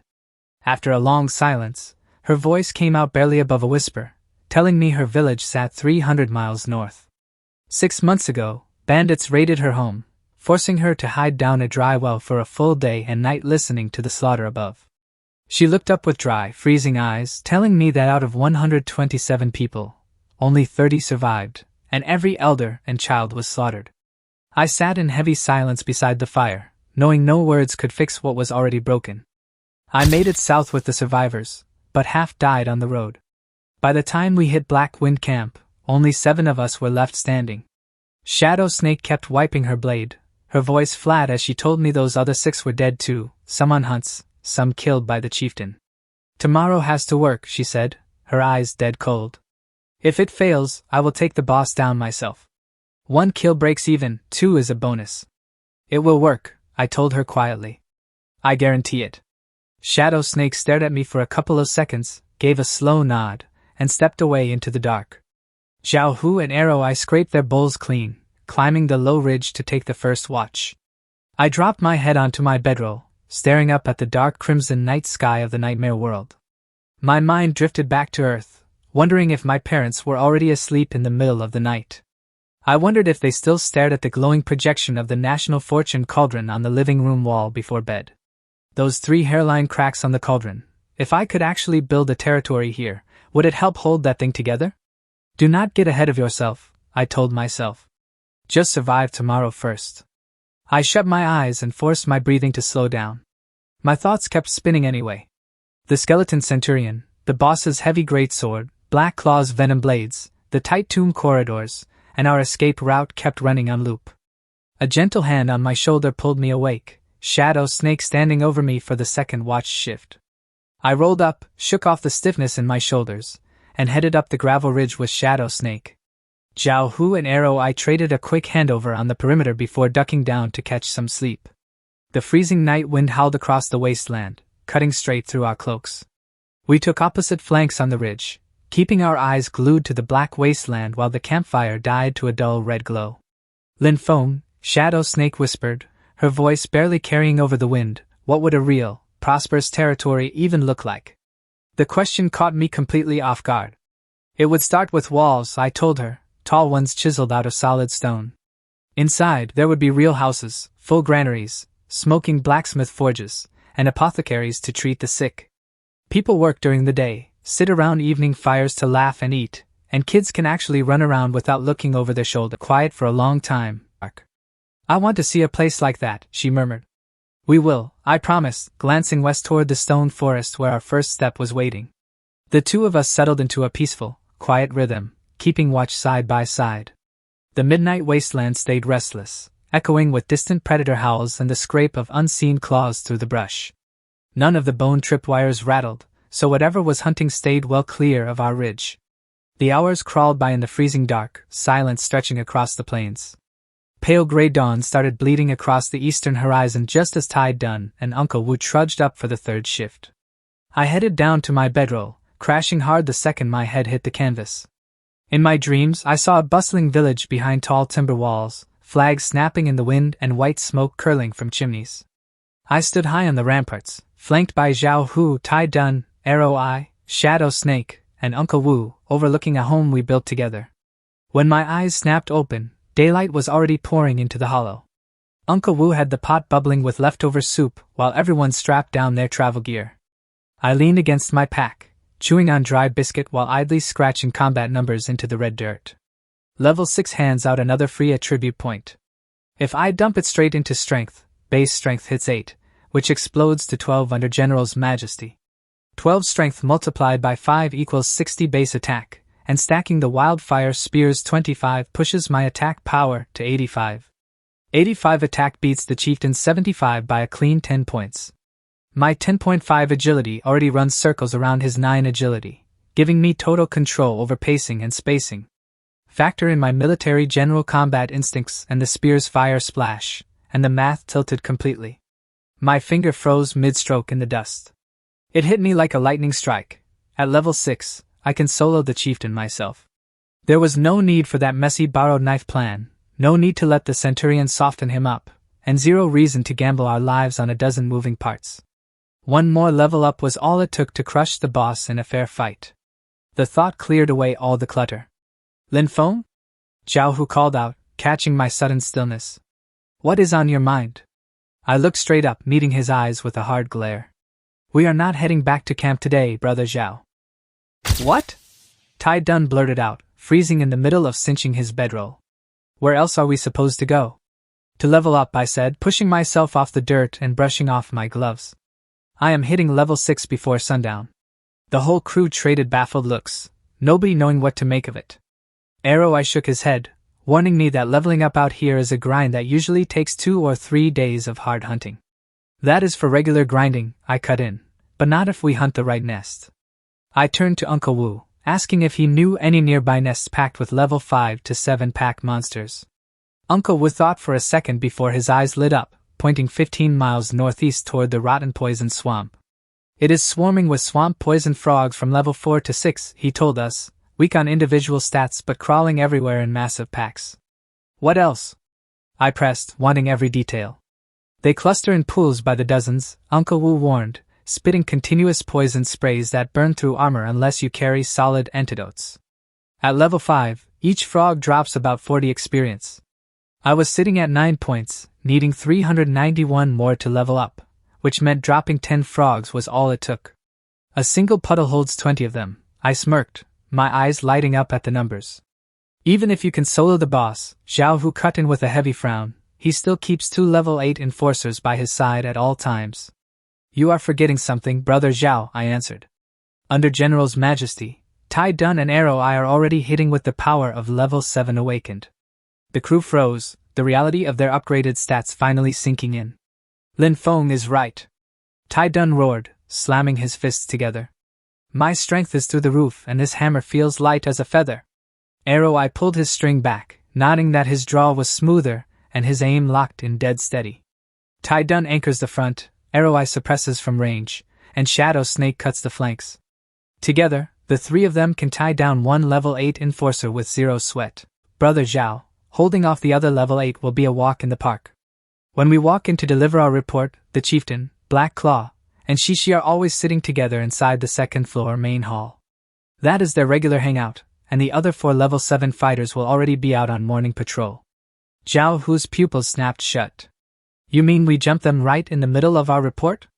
Exactly, I told him. That is when the camp is at its absolute weakest, the boss is isolated with only 2 guards, and all 5 of us can detonate inside that room. Tai Dun swallowed hard, sweating over what would happen if the outer bandits heard the noise and rushed the doors. That is why speed is everything. Once I hit level 6, I can drop the boss in 30 seconds flat. Brother Zhao ties up Black Claw, you 3 lock down Shishi, and once the chieftain hits the floor, the rest will fold like paper. Zhao Hu took a deep breath, old battle hunger flaring back into his eyes as he agreed to hit them when they least expected it. The only thing left was getting my hands on that 6th level. 2 hours later, we were crouching on the soggy edge of the rotten poison swamp. We parted the tall reeds, looking out over a wide murky puddle just ahead. Sprawled across the dark green water were at least 18 poisoned frogs, each one bloated to the size of a hunting dog. Their mottled green skin was covered in gross pustules, and their yellow slit eyes looked downright unnatural in the morning light. Zhao Hu whispered our battle lines, telling Tai Dun to lead with his shield and soak the opening spit. Arrow Eye had long-range suppression, picking off any frog winding up a poison blast. Shadow Snake and I flanked the sides to thin the herd, Zhao Hu whispered. Lin Feng, you are our main hammer, so do not hold anything back. Zhao Hu turned to Uncle Wu, ordering him to track our poison meters and dose us with antidotes the second someone caught a direct spray. Understood, Uncle Wu whispered back, tightening his grip on his medicine jars. Move, Zhao Hu barked, kicking off the ambush.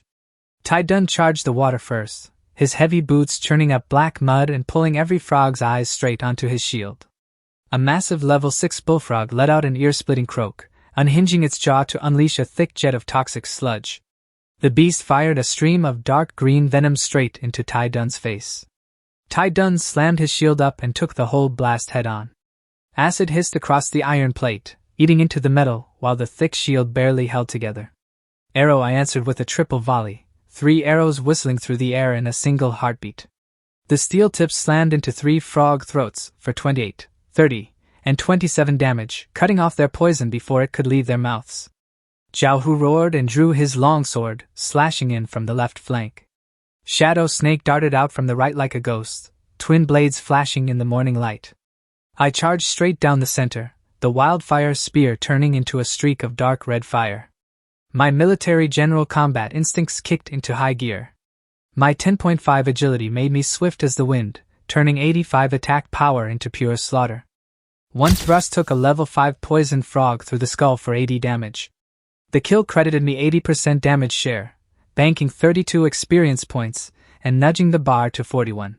I whirled the shaft around, crushing 2 more frogs with the heavy metal barrel for 81, and that double kill stacked another 64 experience, jumping my total straight to 105. Shadow Snake's twin daggers carved straight into vital organs, while Zhao Hu swung wide cleaves that left half-severed frogs thrashing in the mud. Arrow Eye kept raining down pinpoint headshots from the ridge, while Tai Dun anchored the front line with his shield and hammer. With 5 of us moving like one body, we were chewing through the nest at terrifying speed. My spear cut a red swath through the swarm, spraying green ichor across the reeds with every thrust. 10.5 agility let me dance right through their venom arcs, slipping past acid streams to bury my spear at perfect angles. Dropping a level 6 frog awarded 60 experience points, pushing my progress to 165. Another level 5 kill handed over 25 points, bringing me up to 190. Assisting on 5 level 4 frogs gave 0 experience, but clearing the trash kept the battlefield clean. Driven into a frenzy, the surviving frogs opened up with a wild poison barrage that turned the air sweet and rotting. Tai Dun's shield hissed with fresh acid craters, and venom splashed across Zhao Hu's beast hide vest with a sharp sizzle. Even with venom flying in every direction, our front line did not give an inch. I wove through the acid rain, putting down a frog with every single thrust. My experience counter spiked at breakneck speed, climbing through 240. I drove my spear clean through the skull of the last level 6 bullfrog. A crisp chime echoed in my ears as the system announced my jump to level 6, handing over a fresh attribute point. Warm power washed through my muscles, flushing out the fatigue and settling deep in my bones. Without wasting a second, I dumped the free point straight into strength. The status panel refreshed, showing 12 strength under General's Majesty, and locking my attack power at 85. The wildfire spear hummed in my grip, vibrating like it could feel my battle hunger. Tai Dun crushed the last twitching carcass with his hammer, roaring in triumph across the swamp. Zhao Hu turned to me, his predator eyes blazing as he asked if I hit level 6. Level 6, I nodded. We have the firepower now. I looked toward the camp horizon, telling everyone it was time to head back and take the boss down. Let us move, Zhao Hu ordered, leading the march. Uncle Wu treated our minor acid burns with purple salve while we gathered our gear. Arrow I checked his quiver, counting 23 black-fletched arrows left in the rack. Plenty for the job. Shadow Snake cleaned green slime off her twin daggers while Tai Dun hauled his pitted shield onto his back. Looking across our tight circle, Zhao Hu felt a surge of raw fire he had not felt in years. A crew that had been scraping by just to survive was suddenly packing enough heat to overthrow the whole camp. Remember the plan, Zhao Hu commanded in a low growl. We marched straight up to the second floor and strike the moment we walked through the doors. Tai Dun arrow I, and Shadow Snake pin down Shishi. I take Black Claw, and Lin Feng executes the chieftain. 30 seconds, I said, my voice cold as iron. 30 seconds is all I need to put the boss in the dirt. Zhao Hu drew a hard breath and locked it in, agreeing to end the tyrant in 30 seconds flat.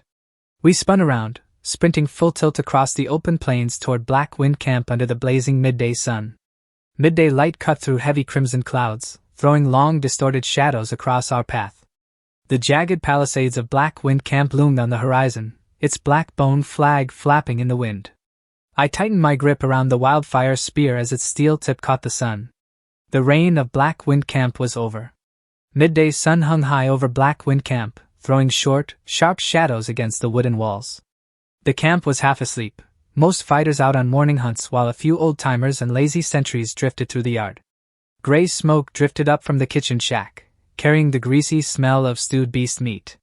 2 guards at the gate barely opened an eye, slumping back against the wall without a second glance as we walked through.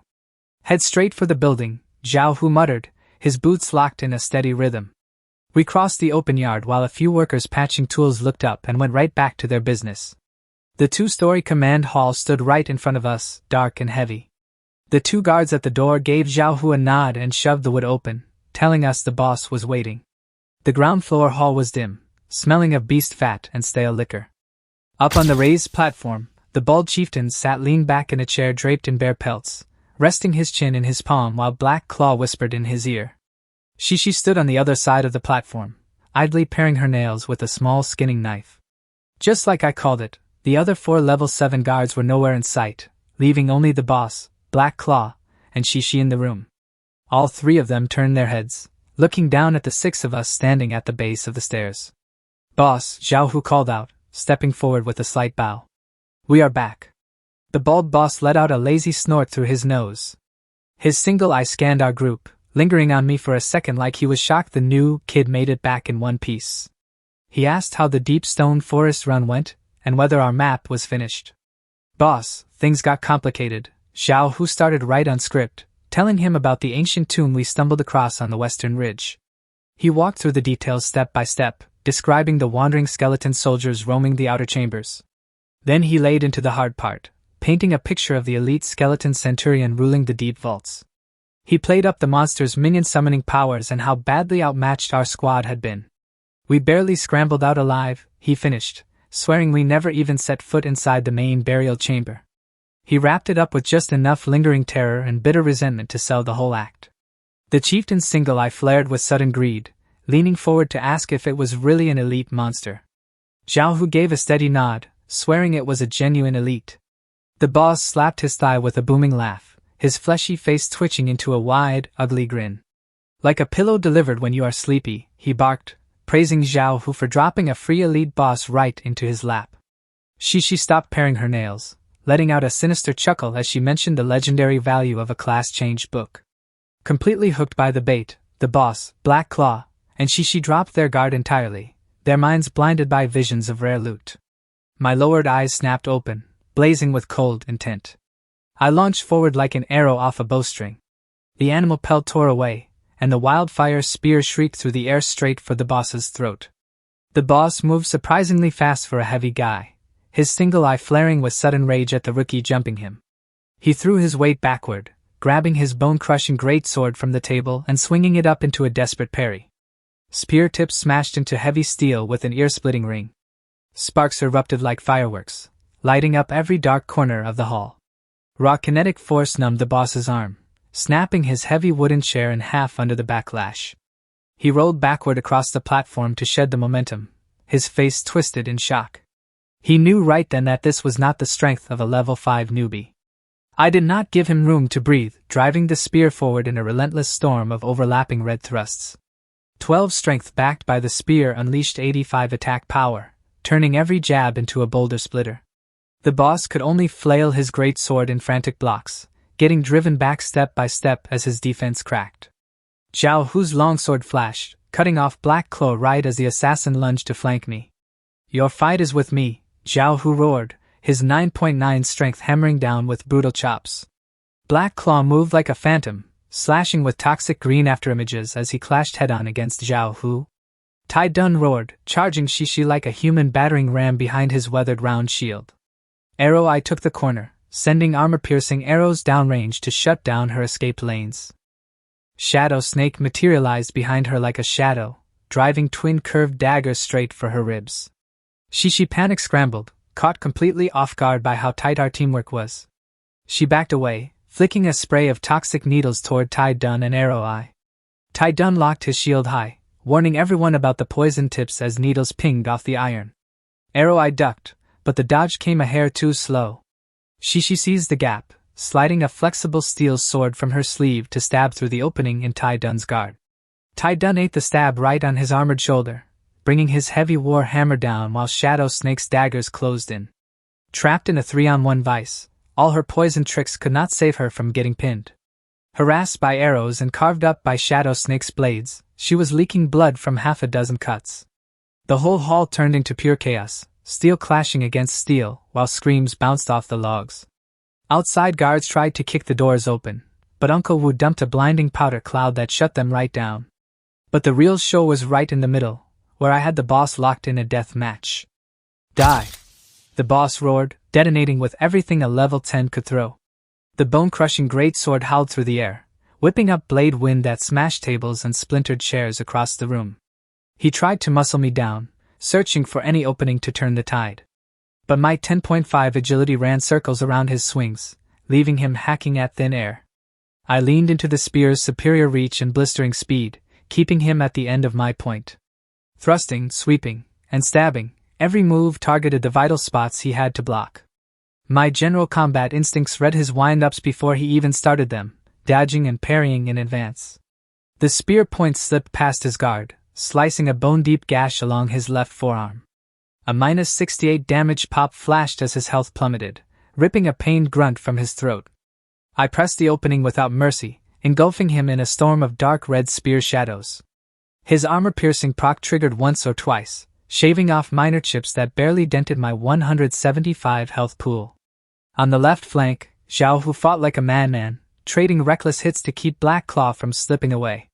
Black Claw's venomous claws nearly carved Zhao Hu's throat open, but veteran instincts saved the archer by an inch. Time was almost up, and I started the final countdown in my head.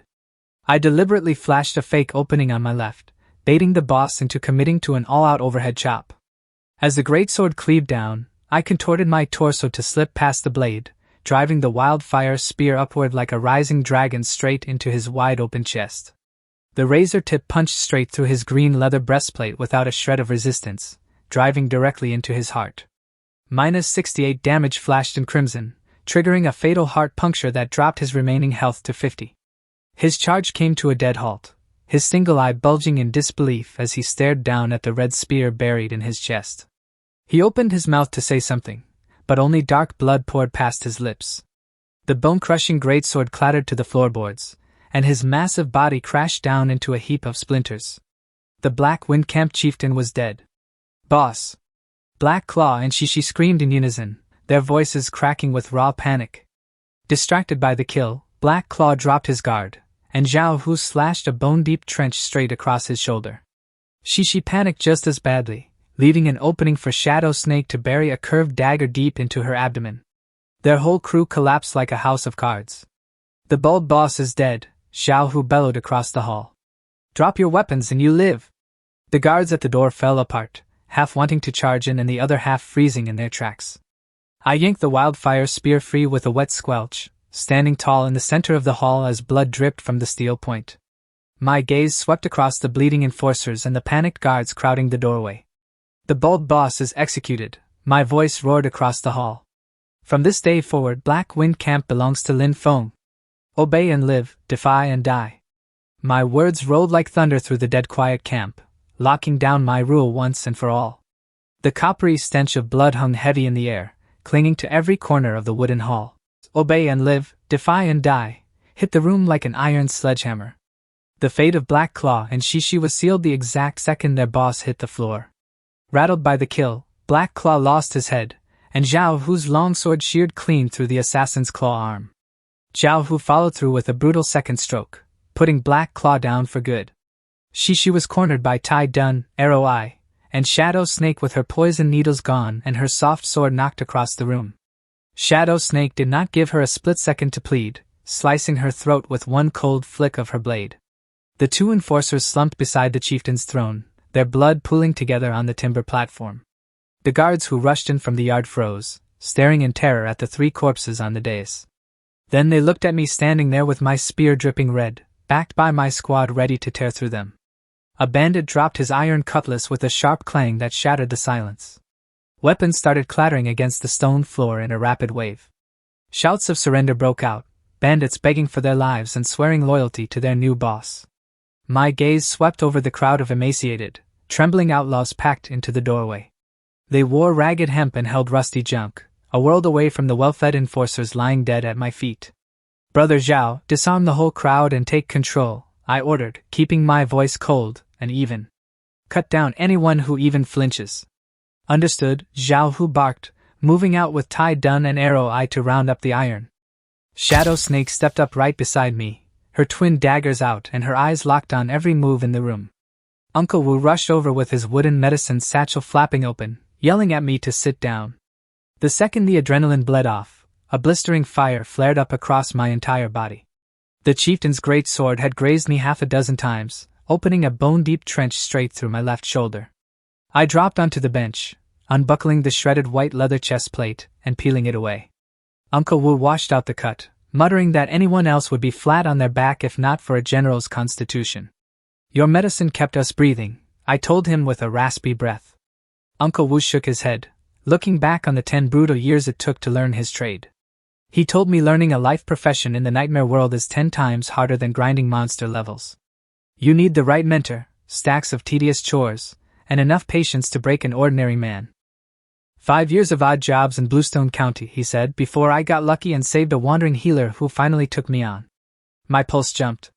The real gold in this world was not just soldiers, but craftsmen who could keep a city alive. Down below, Zhao Hu had the hall locked tight, prisoners herded into rows while our boys piled up a mountain of confiscated steel. Zhao Hu waved me down to check out the loot spread across a clean canvas cloth. The main attraction was 3 green-grade pieces stripped right off the chieftain's corpse. First was a heavy dark brown leather breastplate etched with beast claw grooves, thick and solid in the hand. Next came a pair of reinforced leather boots, clean cut with double stitching along the calves.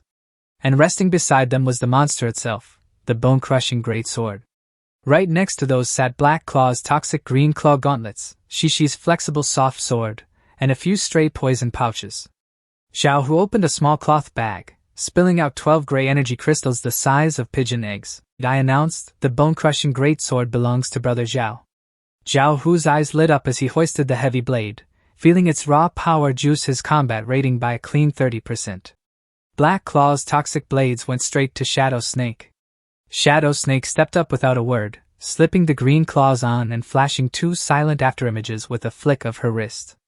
I claimed the green leather chest plate and boots for myself. The breastplate was heavy and solid, while the boots felt light as feathers. The remaining 12 energy crystals were split evenly among Tai Dun, Arrow Eye, and Uncle Wu. Tai Dun needed a fresh shield, Arrow Eye needed bow upgrades, and Uncle Wu had to restock our medicine bins. Tai Dun scratched his bald head, flustered by how generous the payout was. Without you boys, we would all be dead in the dirt, I cut in, telling him reinvesting in gear is not optional. Arrow Eye scooped up his 4 crystals, swearing to hunt down a top-tier recurve at the next market. Uncle Wu pocketed his cut with a relieved nod, already planning an herb run to restock his empty jars. Loot squared away, the tension in the room finally broke into easy breathing. I strapped on the wild bear breastplate and reinforced boots, rolling my shoulders as 15 defense and 1 agility settled into my frame. Break down the camp numbers for me, I told Zhao Hu, wanting to know exactly who was living behind these walls. Zhao Hu ran the count, 45 souls total living in the compound. 30 of them are those surrendered grunts, level 2 to 4 patrolmen who are not even real awakened. I arched an eyebrow, asking what he meant by not being awakened. Uncle Wu explained that once the National Fortune Cauldron recognizes a village, native refugees start spawning around the borders every month. They look like regular folks with brains, voices, and basic trades like farming, carpentry, blacksmithing, and cooking. They just do not have blue star roots, making them living native NPCs generated straight from the nightmare world. The light bulb clicked. Those weak bandits were not players, but population assets spawned by the land. How many actual awakened are left in this camp? I asked. Including our squad, Zhao Hu tallied 18 total awakened fighters, minus the 3 dead leaders. 4 level 7 thugs were out hunting, which left a Wang's scouting party as the wild card. Zhao Hu dropped his voice, telling me a Wang's 5-man crew were refugees who hated the boss just as much as we did. I locked a Wang's name into my memory as our first recruitment target. I asked Uncle Wu if there were any other artisans or trade specialists living in the camp. Not a single one, Uncle Wu sighed, telling me Black Wind Camp held nothing but raw, unskilled refugees. A real territory could not survive on brute force alone. We needed builders, smiths, and farmers to stand on our own feet. When do those 4 level 7 enforcers get back? I asked. Not until tomorrow, Zhao Hu figured, since they went way out to the northern Rift Valley hunting wild sheep. My eyes went cold. If they kneel, they stay. If they draw steel, they die. I pushed myself to my feet, ordering the boys to clean up this mess and lock down camp protocol. Brother Zhao, take Tai Dun and Arrow Eye to drill the new rules into the prisoners, eat by merit, 0 freeloaders, and anyone picking fights gets buried. Pick out the obedient ones and get this blood and kindling scrubbed off the floorboards. Sir! Zhao Hu roared, snapping into action. Shadow Snake, melt into the rafters and drop anyone trying to pull a fast one. Shadow Snake gave a sharp nod and dissolved into the rafters like a wraith. Uncle Wu, go run an inventory on all the food, medicine, and gear we have sitting in storage. Uncle Wu agreed without hesitation, heading out to count our bins. I climbed the creaking timber stairs up to the 2nd floor, pushing into the dead chieftain's personal quarters. The room was dead simple, a hard plank bed, a rough-hewn oak table, a storage chest, and a hand-drawn regional map tacked to the wall. I pulled up a stool, reached into my tunic, and smoothed out the parchment map Uncle Wu had drawn for me. The stone forest, open plains, ancient ruins, and underground tombs were all marked out in crisp ink. My finger traced over the ink circle for Qinshi County ruins, my mind racing through the possibilities. Taking this camp was just step 1. It gave us walls, water, and 30 pairs of hands to start building. There was still a mountain to climb before I could plant a real flag and call this place a sovereign territory. A sharp knock rattled the timber door. Come in, I called out. Zhao Hu shoved the door open, smelling faintly of coppery blood but walking with his head held high. The prisoners are locked down, Zhao Hu reported. A few troublemakers got an earful from Tai Dun, and Uncle Wu is running through the inventory right now. Then he paused, telling me a Wang's hunting party had just walked through the gates and was asking to surrender. Then Zhao Hu dropped the real news, telling me a Wang's hunting party had just walked through the gates and offered to surrender. I got up right away, walking out of the office to go meet them. Out in the central yard, the campfire was burning bright again. 5 travel-worn hunters stood waiting by the flames, led by a middle-aged man with a weathered, dark-skinned face who went by a Wang. They had brought back their day's haul, a few swamp crocodiles and a bundle of fresh medicinal herbs. Seeing Zhao Hu and me step out, a Wang stepped forward and cupped his fists in a respectful greeting. "We just got back and heard the whole story," a Wang told us. "That bald tyrant deserved to die, and we 5 brothers are ready to serve the new boss." The 4 men behind him chimed in too, promising to follow every rule without a fuss. I gave them a once-over, noting their clean gear and the sharp discipline of veteran wilderness hunters. "Welcome aboard," I nodded, telling them we are all on the same side now. "Brother Zhao will fill you in on the new camp rules," I added, promising fair shares for honest work. A Wang let out a long breath of pure relief, thanking the boss with a bright smile. With the new arrivals settled, I had Zhao Hu assign the night watches and map out tomorrow's hunting routes. I turned back toward the command hall, heading up to my room and shutting the heavy wooden door behind me. Outside the window, dusk deepened into night, and another dark evening rolled across the nightmare world. Reorganizing the camp and locking down loyalty were the immediate priorities, but my mind could not stop drifting to Blue Star. I hadn't been home for days, and my parents must be frantic with worry. Take it one step at a time, I told myself, reining in the stray thoughts. I closed my eyes, sinking my awareness deep into my body to feel the raw power of the warrior path and the faint, humming echo of the wildfire spear. The bloodstains were scrubbed away, and the broken furniture had been replaced with clean new pieces. After a night of rest and Uncle Wu's treatment, my shoulder wound was mostly healed, leaving only a dull ache. Zhao Hu, Tai Dun, Arrow Eye, Shadow Snake, Uncle Wu, and the newly recruited Wang gathered around the long table. "Everyone is here," Zhao Hu spoke first as deputy, reporting that the camp had settled down smoothly. Watchmen changed shifts twice last night without trouble, and Uncle Wu completed the full inventory of stored food, weapons, and medicine. Lin Feng nodded, his dark gaze locking onto the animal hide map spread across the wood. "Brother Zhao, walk us through our surroundings first," Lin Feng requested. Zhao Hu took a deep breath, pointing to a crude charcoal triangle marked Black Wind Camp in the center of the hide. "What we call this place is a camp," Zhao Hu admitted grimly, "but truthfully it is just a remote corner where we barely manage to breathe."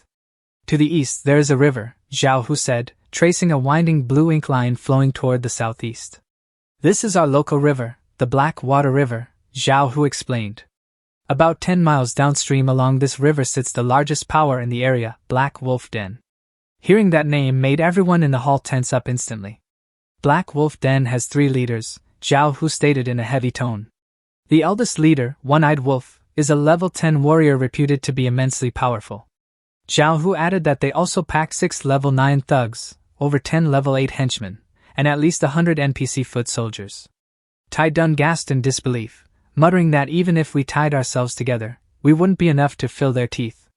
Zhao Hu nodded, saying that wasn't even the worst part because Black Wolf Den operated as a true agricultural settlement. They occupied the richest alluvial plains along the lower Black Water River, farming their own food and running a complete artisan manufacturing system. Their blacksmith shop boasts 2 smiths who forge white gear and 1 who turns out green equipment. They even have a tailor shop churning out green cloth and leather armor, a woodworking shop, and an operational tavern. Best of all, they run a regular trading market that serves the entire basin. "The market?" I raised an eyebrow, catching the tactical significance. A Wang chimed in, noting that Xiaoyao's stronghold in Juyi Manor sat further downstream and relied on that exact market. A Wang explained that any surplus pelts, gathered herbs, and mined ores had to be hauled to Black Wolf Den for trade. Black Wolf Den takes a heavy cut, but they provide the venue, guards, and strict zero-violence laws inside the bazaar. A Wang detailed the exorbitant fees, 10% for common materials, and 20 to 30% for energy crystals, rare herbs, and elite drops. Even with the steep taxes, A Wang admitted it was the only place to buy vital armor, life-saving medicine, salt, and forged weapons. Zhao Hu added that Black Wolf Den's ruthless fugitives enforced iron rules while holding a total monopoly over the richest eastern hunting grounds. He reminded everyone that Black Wind Camp used to survive entirely on the miserable scraps scavenged from the rocky northeast corner. Zhao Hu noted that Xiaoyao's stronghold and Juyi Manor faced very similar oppressive conditions. Zhao Hu described Xiaoyao's stronghold 10 miles southeast, led by level 10 Guishan Feng. Guishan Feng led a chaotic mix of outlaws and territory collapse fugitives. Zhao Hu described Juyi Manor 15 miles downstream, led by level 10 archer Cloud-Piercing Eagle. Juyi Manor residents were family refugees who fled together, making them disciplined and closely united. Black Wind, Xiaoyao, and Juyi were all mid-tier forces suppressed by Black Wolf Den. Yao Hu confirmed that Black Wolf Den deliberately used them as a buffer against wilderness and stone forest monsters. Zhao Hu warned that any sign of growth or discovery of valuable resources would bring swift annihilation from the overlords. A heavy silence fell over the hall as the brutal weight of reality settled in. Lin Feng's gaze returned to the wolf head marker representing Black Wolf Den on the hide map. Zhao Hu smiled wryly, admitting that Black Wolf Den's fertile riverbend land was the ultimate location to build a proper territory. Zhao Hu mentioned that One-Eyed Wolf had long dreamed of securing a rare village establishment order. Establishing a cauldron-recognized village there would shed the bandit label and secure national fortune blessings, though such tokens were vanishingly rare. Lin Feng's heart raced as he remembered his 100% eye of probability for a village establishment order. He quickly suppressed his excitement, knowing that chasing that dream right now was too far off while securing the camp took top priority. I pushed that temptation aside, knowing that securing our stronghold had to come first. Turning to Awang, I gave him his new assignment as our lead hunter and scout. Awang stood up and saluted respectfully, accepting his orders without hesitation. I laid out our 4 top operational priorities to keep the camp secure and growing. First, we had to reinforce our defenses, telling Zhao Hu to build up walls and traps facing Black Wolf Den. Second, we needed to level up our fighters, pushing all awakened to train hard, hunt in shifts, and funnel resources to combat personnel. Third, we had to stockpile supplies carefully while sounding out Xiaoyao's stronghold and Juyi Manor for potential alliances. Fourth, we were putting the Stone Forest Ancient Tomb exploration on hold until my combat power grew further. The entire group accepted the orders without hesitation, completely convinced by my clear and organized deployment. Black Wolf Den was an immense threat, but it could also become our greatest opportunity. That fertile riverbend land and those special NPCs would make establishing a formal territory far easier than starting from scratch. Strength. I am still not strong enough, I thought, clenching my fist in quiet frustration. Equipment and influence all needed to be pushed upward at breakneck speed. It seemed exploring the ancient tomb, slaying the skeleton centurion, and claiming the village establishment order had to be pushed to the very top of my schedule. I needed that guaranteed drop, and I needed everything the village establishment order would bring to our future. The next morning in the open camp center, Lin Feng and Zhao Hu stood solemnly, waiting for the 4 level 7 hunters to return. The atmosphere was heavy, with the newly surrendered Awang squad and original henchmen holding their breath as they glanced toward the gate. As the sun rose high in the sky, hurried footsteps and disgruntled laughter finally drifted in from outside the camp. "Damn it, what bad luck this time," grumbled Scarface Lu, complaining they only caught a few skinny mountain sheep. "Be content," a companion replied, noting that things had been unsettled in the Rift Valley with wolf packs on the prowl. "Go back and hand over the stuff right now, I need to get some sleep," the enforcer cursed as they walked in. 4 figures appeared outside the gate, covered in dust and reeking of blood, carrying their pitiful prey as they walked in. "It is so quiet," Scarface Lu muttered, noting how the camp lacked its usual bustling activity. Moreover, all eyes were fixed on them with an indescribable, heavy scrutiny. Scarface Lu swept his gaze across the open space, immediately spotting Lin Feng and Zhao Hu standing at the front. The bald boss, Heizhua, and Shishi were nowhere to be found anywhere in the stronghold. Looking at Zhao Hu and the others, although injured, they exuded a fierce confidence they had never possessed before. Especially the new kid Lin Feng, who sat in the main authority seat while Zhao Hu held position half a step behind. Scarface Lu's heart plummeted into his stomach, realizing the grim truth. His 3 companions behind him grasped the situation instantly, their faces turning ashen as their hands instinctively reached for their blades. I kept my mouth shut, letting Zhao Hu deliver the heavy news. Scarface Lu and his 3 goons turned completely ashen. They couldn't wrap their heads around how a level 10 boss and 2 level 8 enforcers got wiped out by a rookie and a disgraced captain. Their eyes darted back and forth between Zhao Hu and me, hunting for any sign of a bluff. Then they spotted my spear and the green bone-crushing greatsword in Zhao Hu's grip, and every shred of hope vanished. Scarface Lu knew the rules of the Badlands. Transferred gear meant the former owner was dead and buried. Feeling the pressure radiating off me and the raw fighting intent of the squad, he knew fighting was suicide. Taking a deep, strength-draining breath, he dropped his hand from his weapon and bowed his head in surrender. His 3 companions followed suit right away, dropping their heads to submit to Chief Lin. I nodded calmly. Laying down the law, past grudges were wiped clean, but future resources would be split strictly by contribution. 0 internal fighting allowed, and anyone breaking that rule gets put down. Brother Zhao will fill you in on the specifics, I added, dismissing them with a wave. Scarface Lu and his men accepted the orders without a murmur, bowing out to join the ranks. With the last loose end tied up, Black Wind Camp completed its total power transition and internal integration. Brother Zhao, the camp is in your hands, Tai Dun's and Arrow Eye's now, I said, turning to my trusted deputies. Tai Dun and Arrow Eye received orders to assist Zhao Hu while Wan took charge of perimeter patrols. Lin Feng instructed Shadow Snake to pack her gear for a targeted expedition into the stone forest. Shadow Snake flashed a flicker of surprise before nodding in silent compliance. Uncle Wu expressed mild concern over Lin Feng's recovering shoulder wound. Lin Feng stretched his left arm, dismissing the injury as a minor ache that would not slow his mobility. Lin Feng knew time and high-level combat power were vital to counter Black Wolf Den and find the village establishment order. Lin Feng aimed to develop Shadow Snake's potential as the squad's highest agility combatant. Lin Feng and Shadow Snake set off lightly and re-entered the perilous stone forest. The stone forest remained dark and eerie, but Lin Feng's objective was clear and focused. Equipped with 11.5 agility, Lin Feng spotted prey and hazards far in advance. Moving with active purpose rather than excess caution, they soon located a small swarm of level 6 shadow bats. Shadow bats were fast, sonic attacking nuisances, but made ideal practice targets for the duo. Lin Feng barked orders to split up and prioritize sound-emitting bats.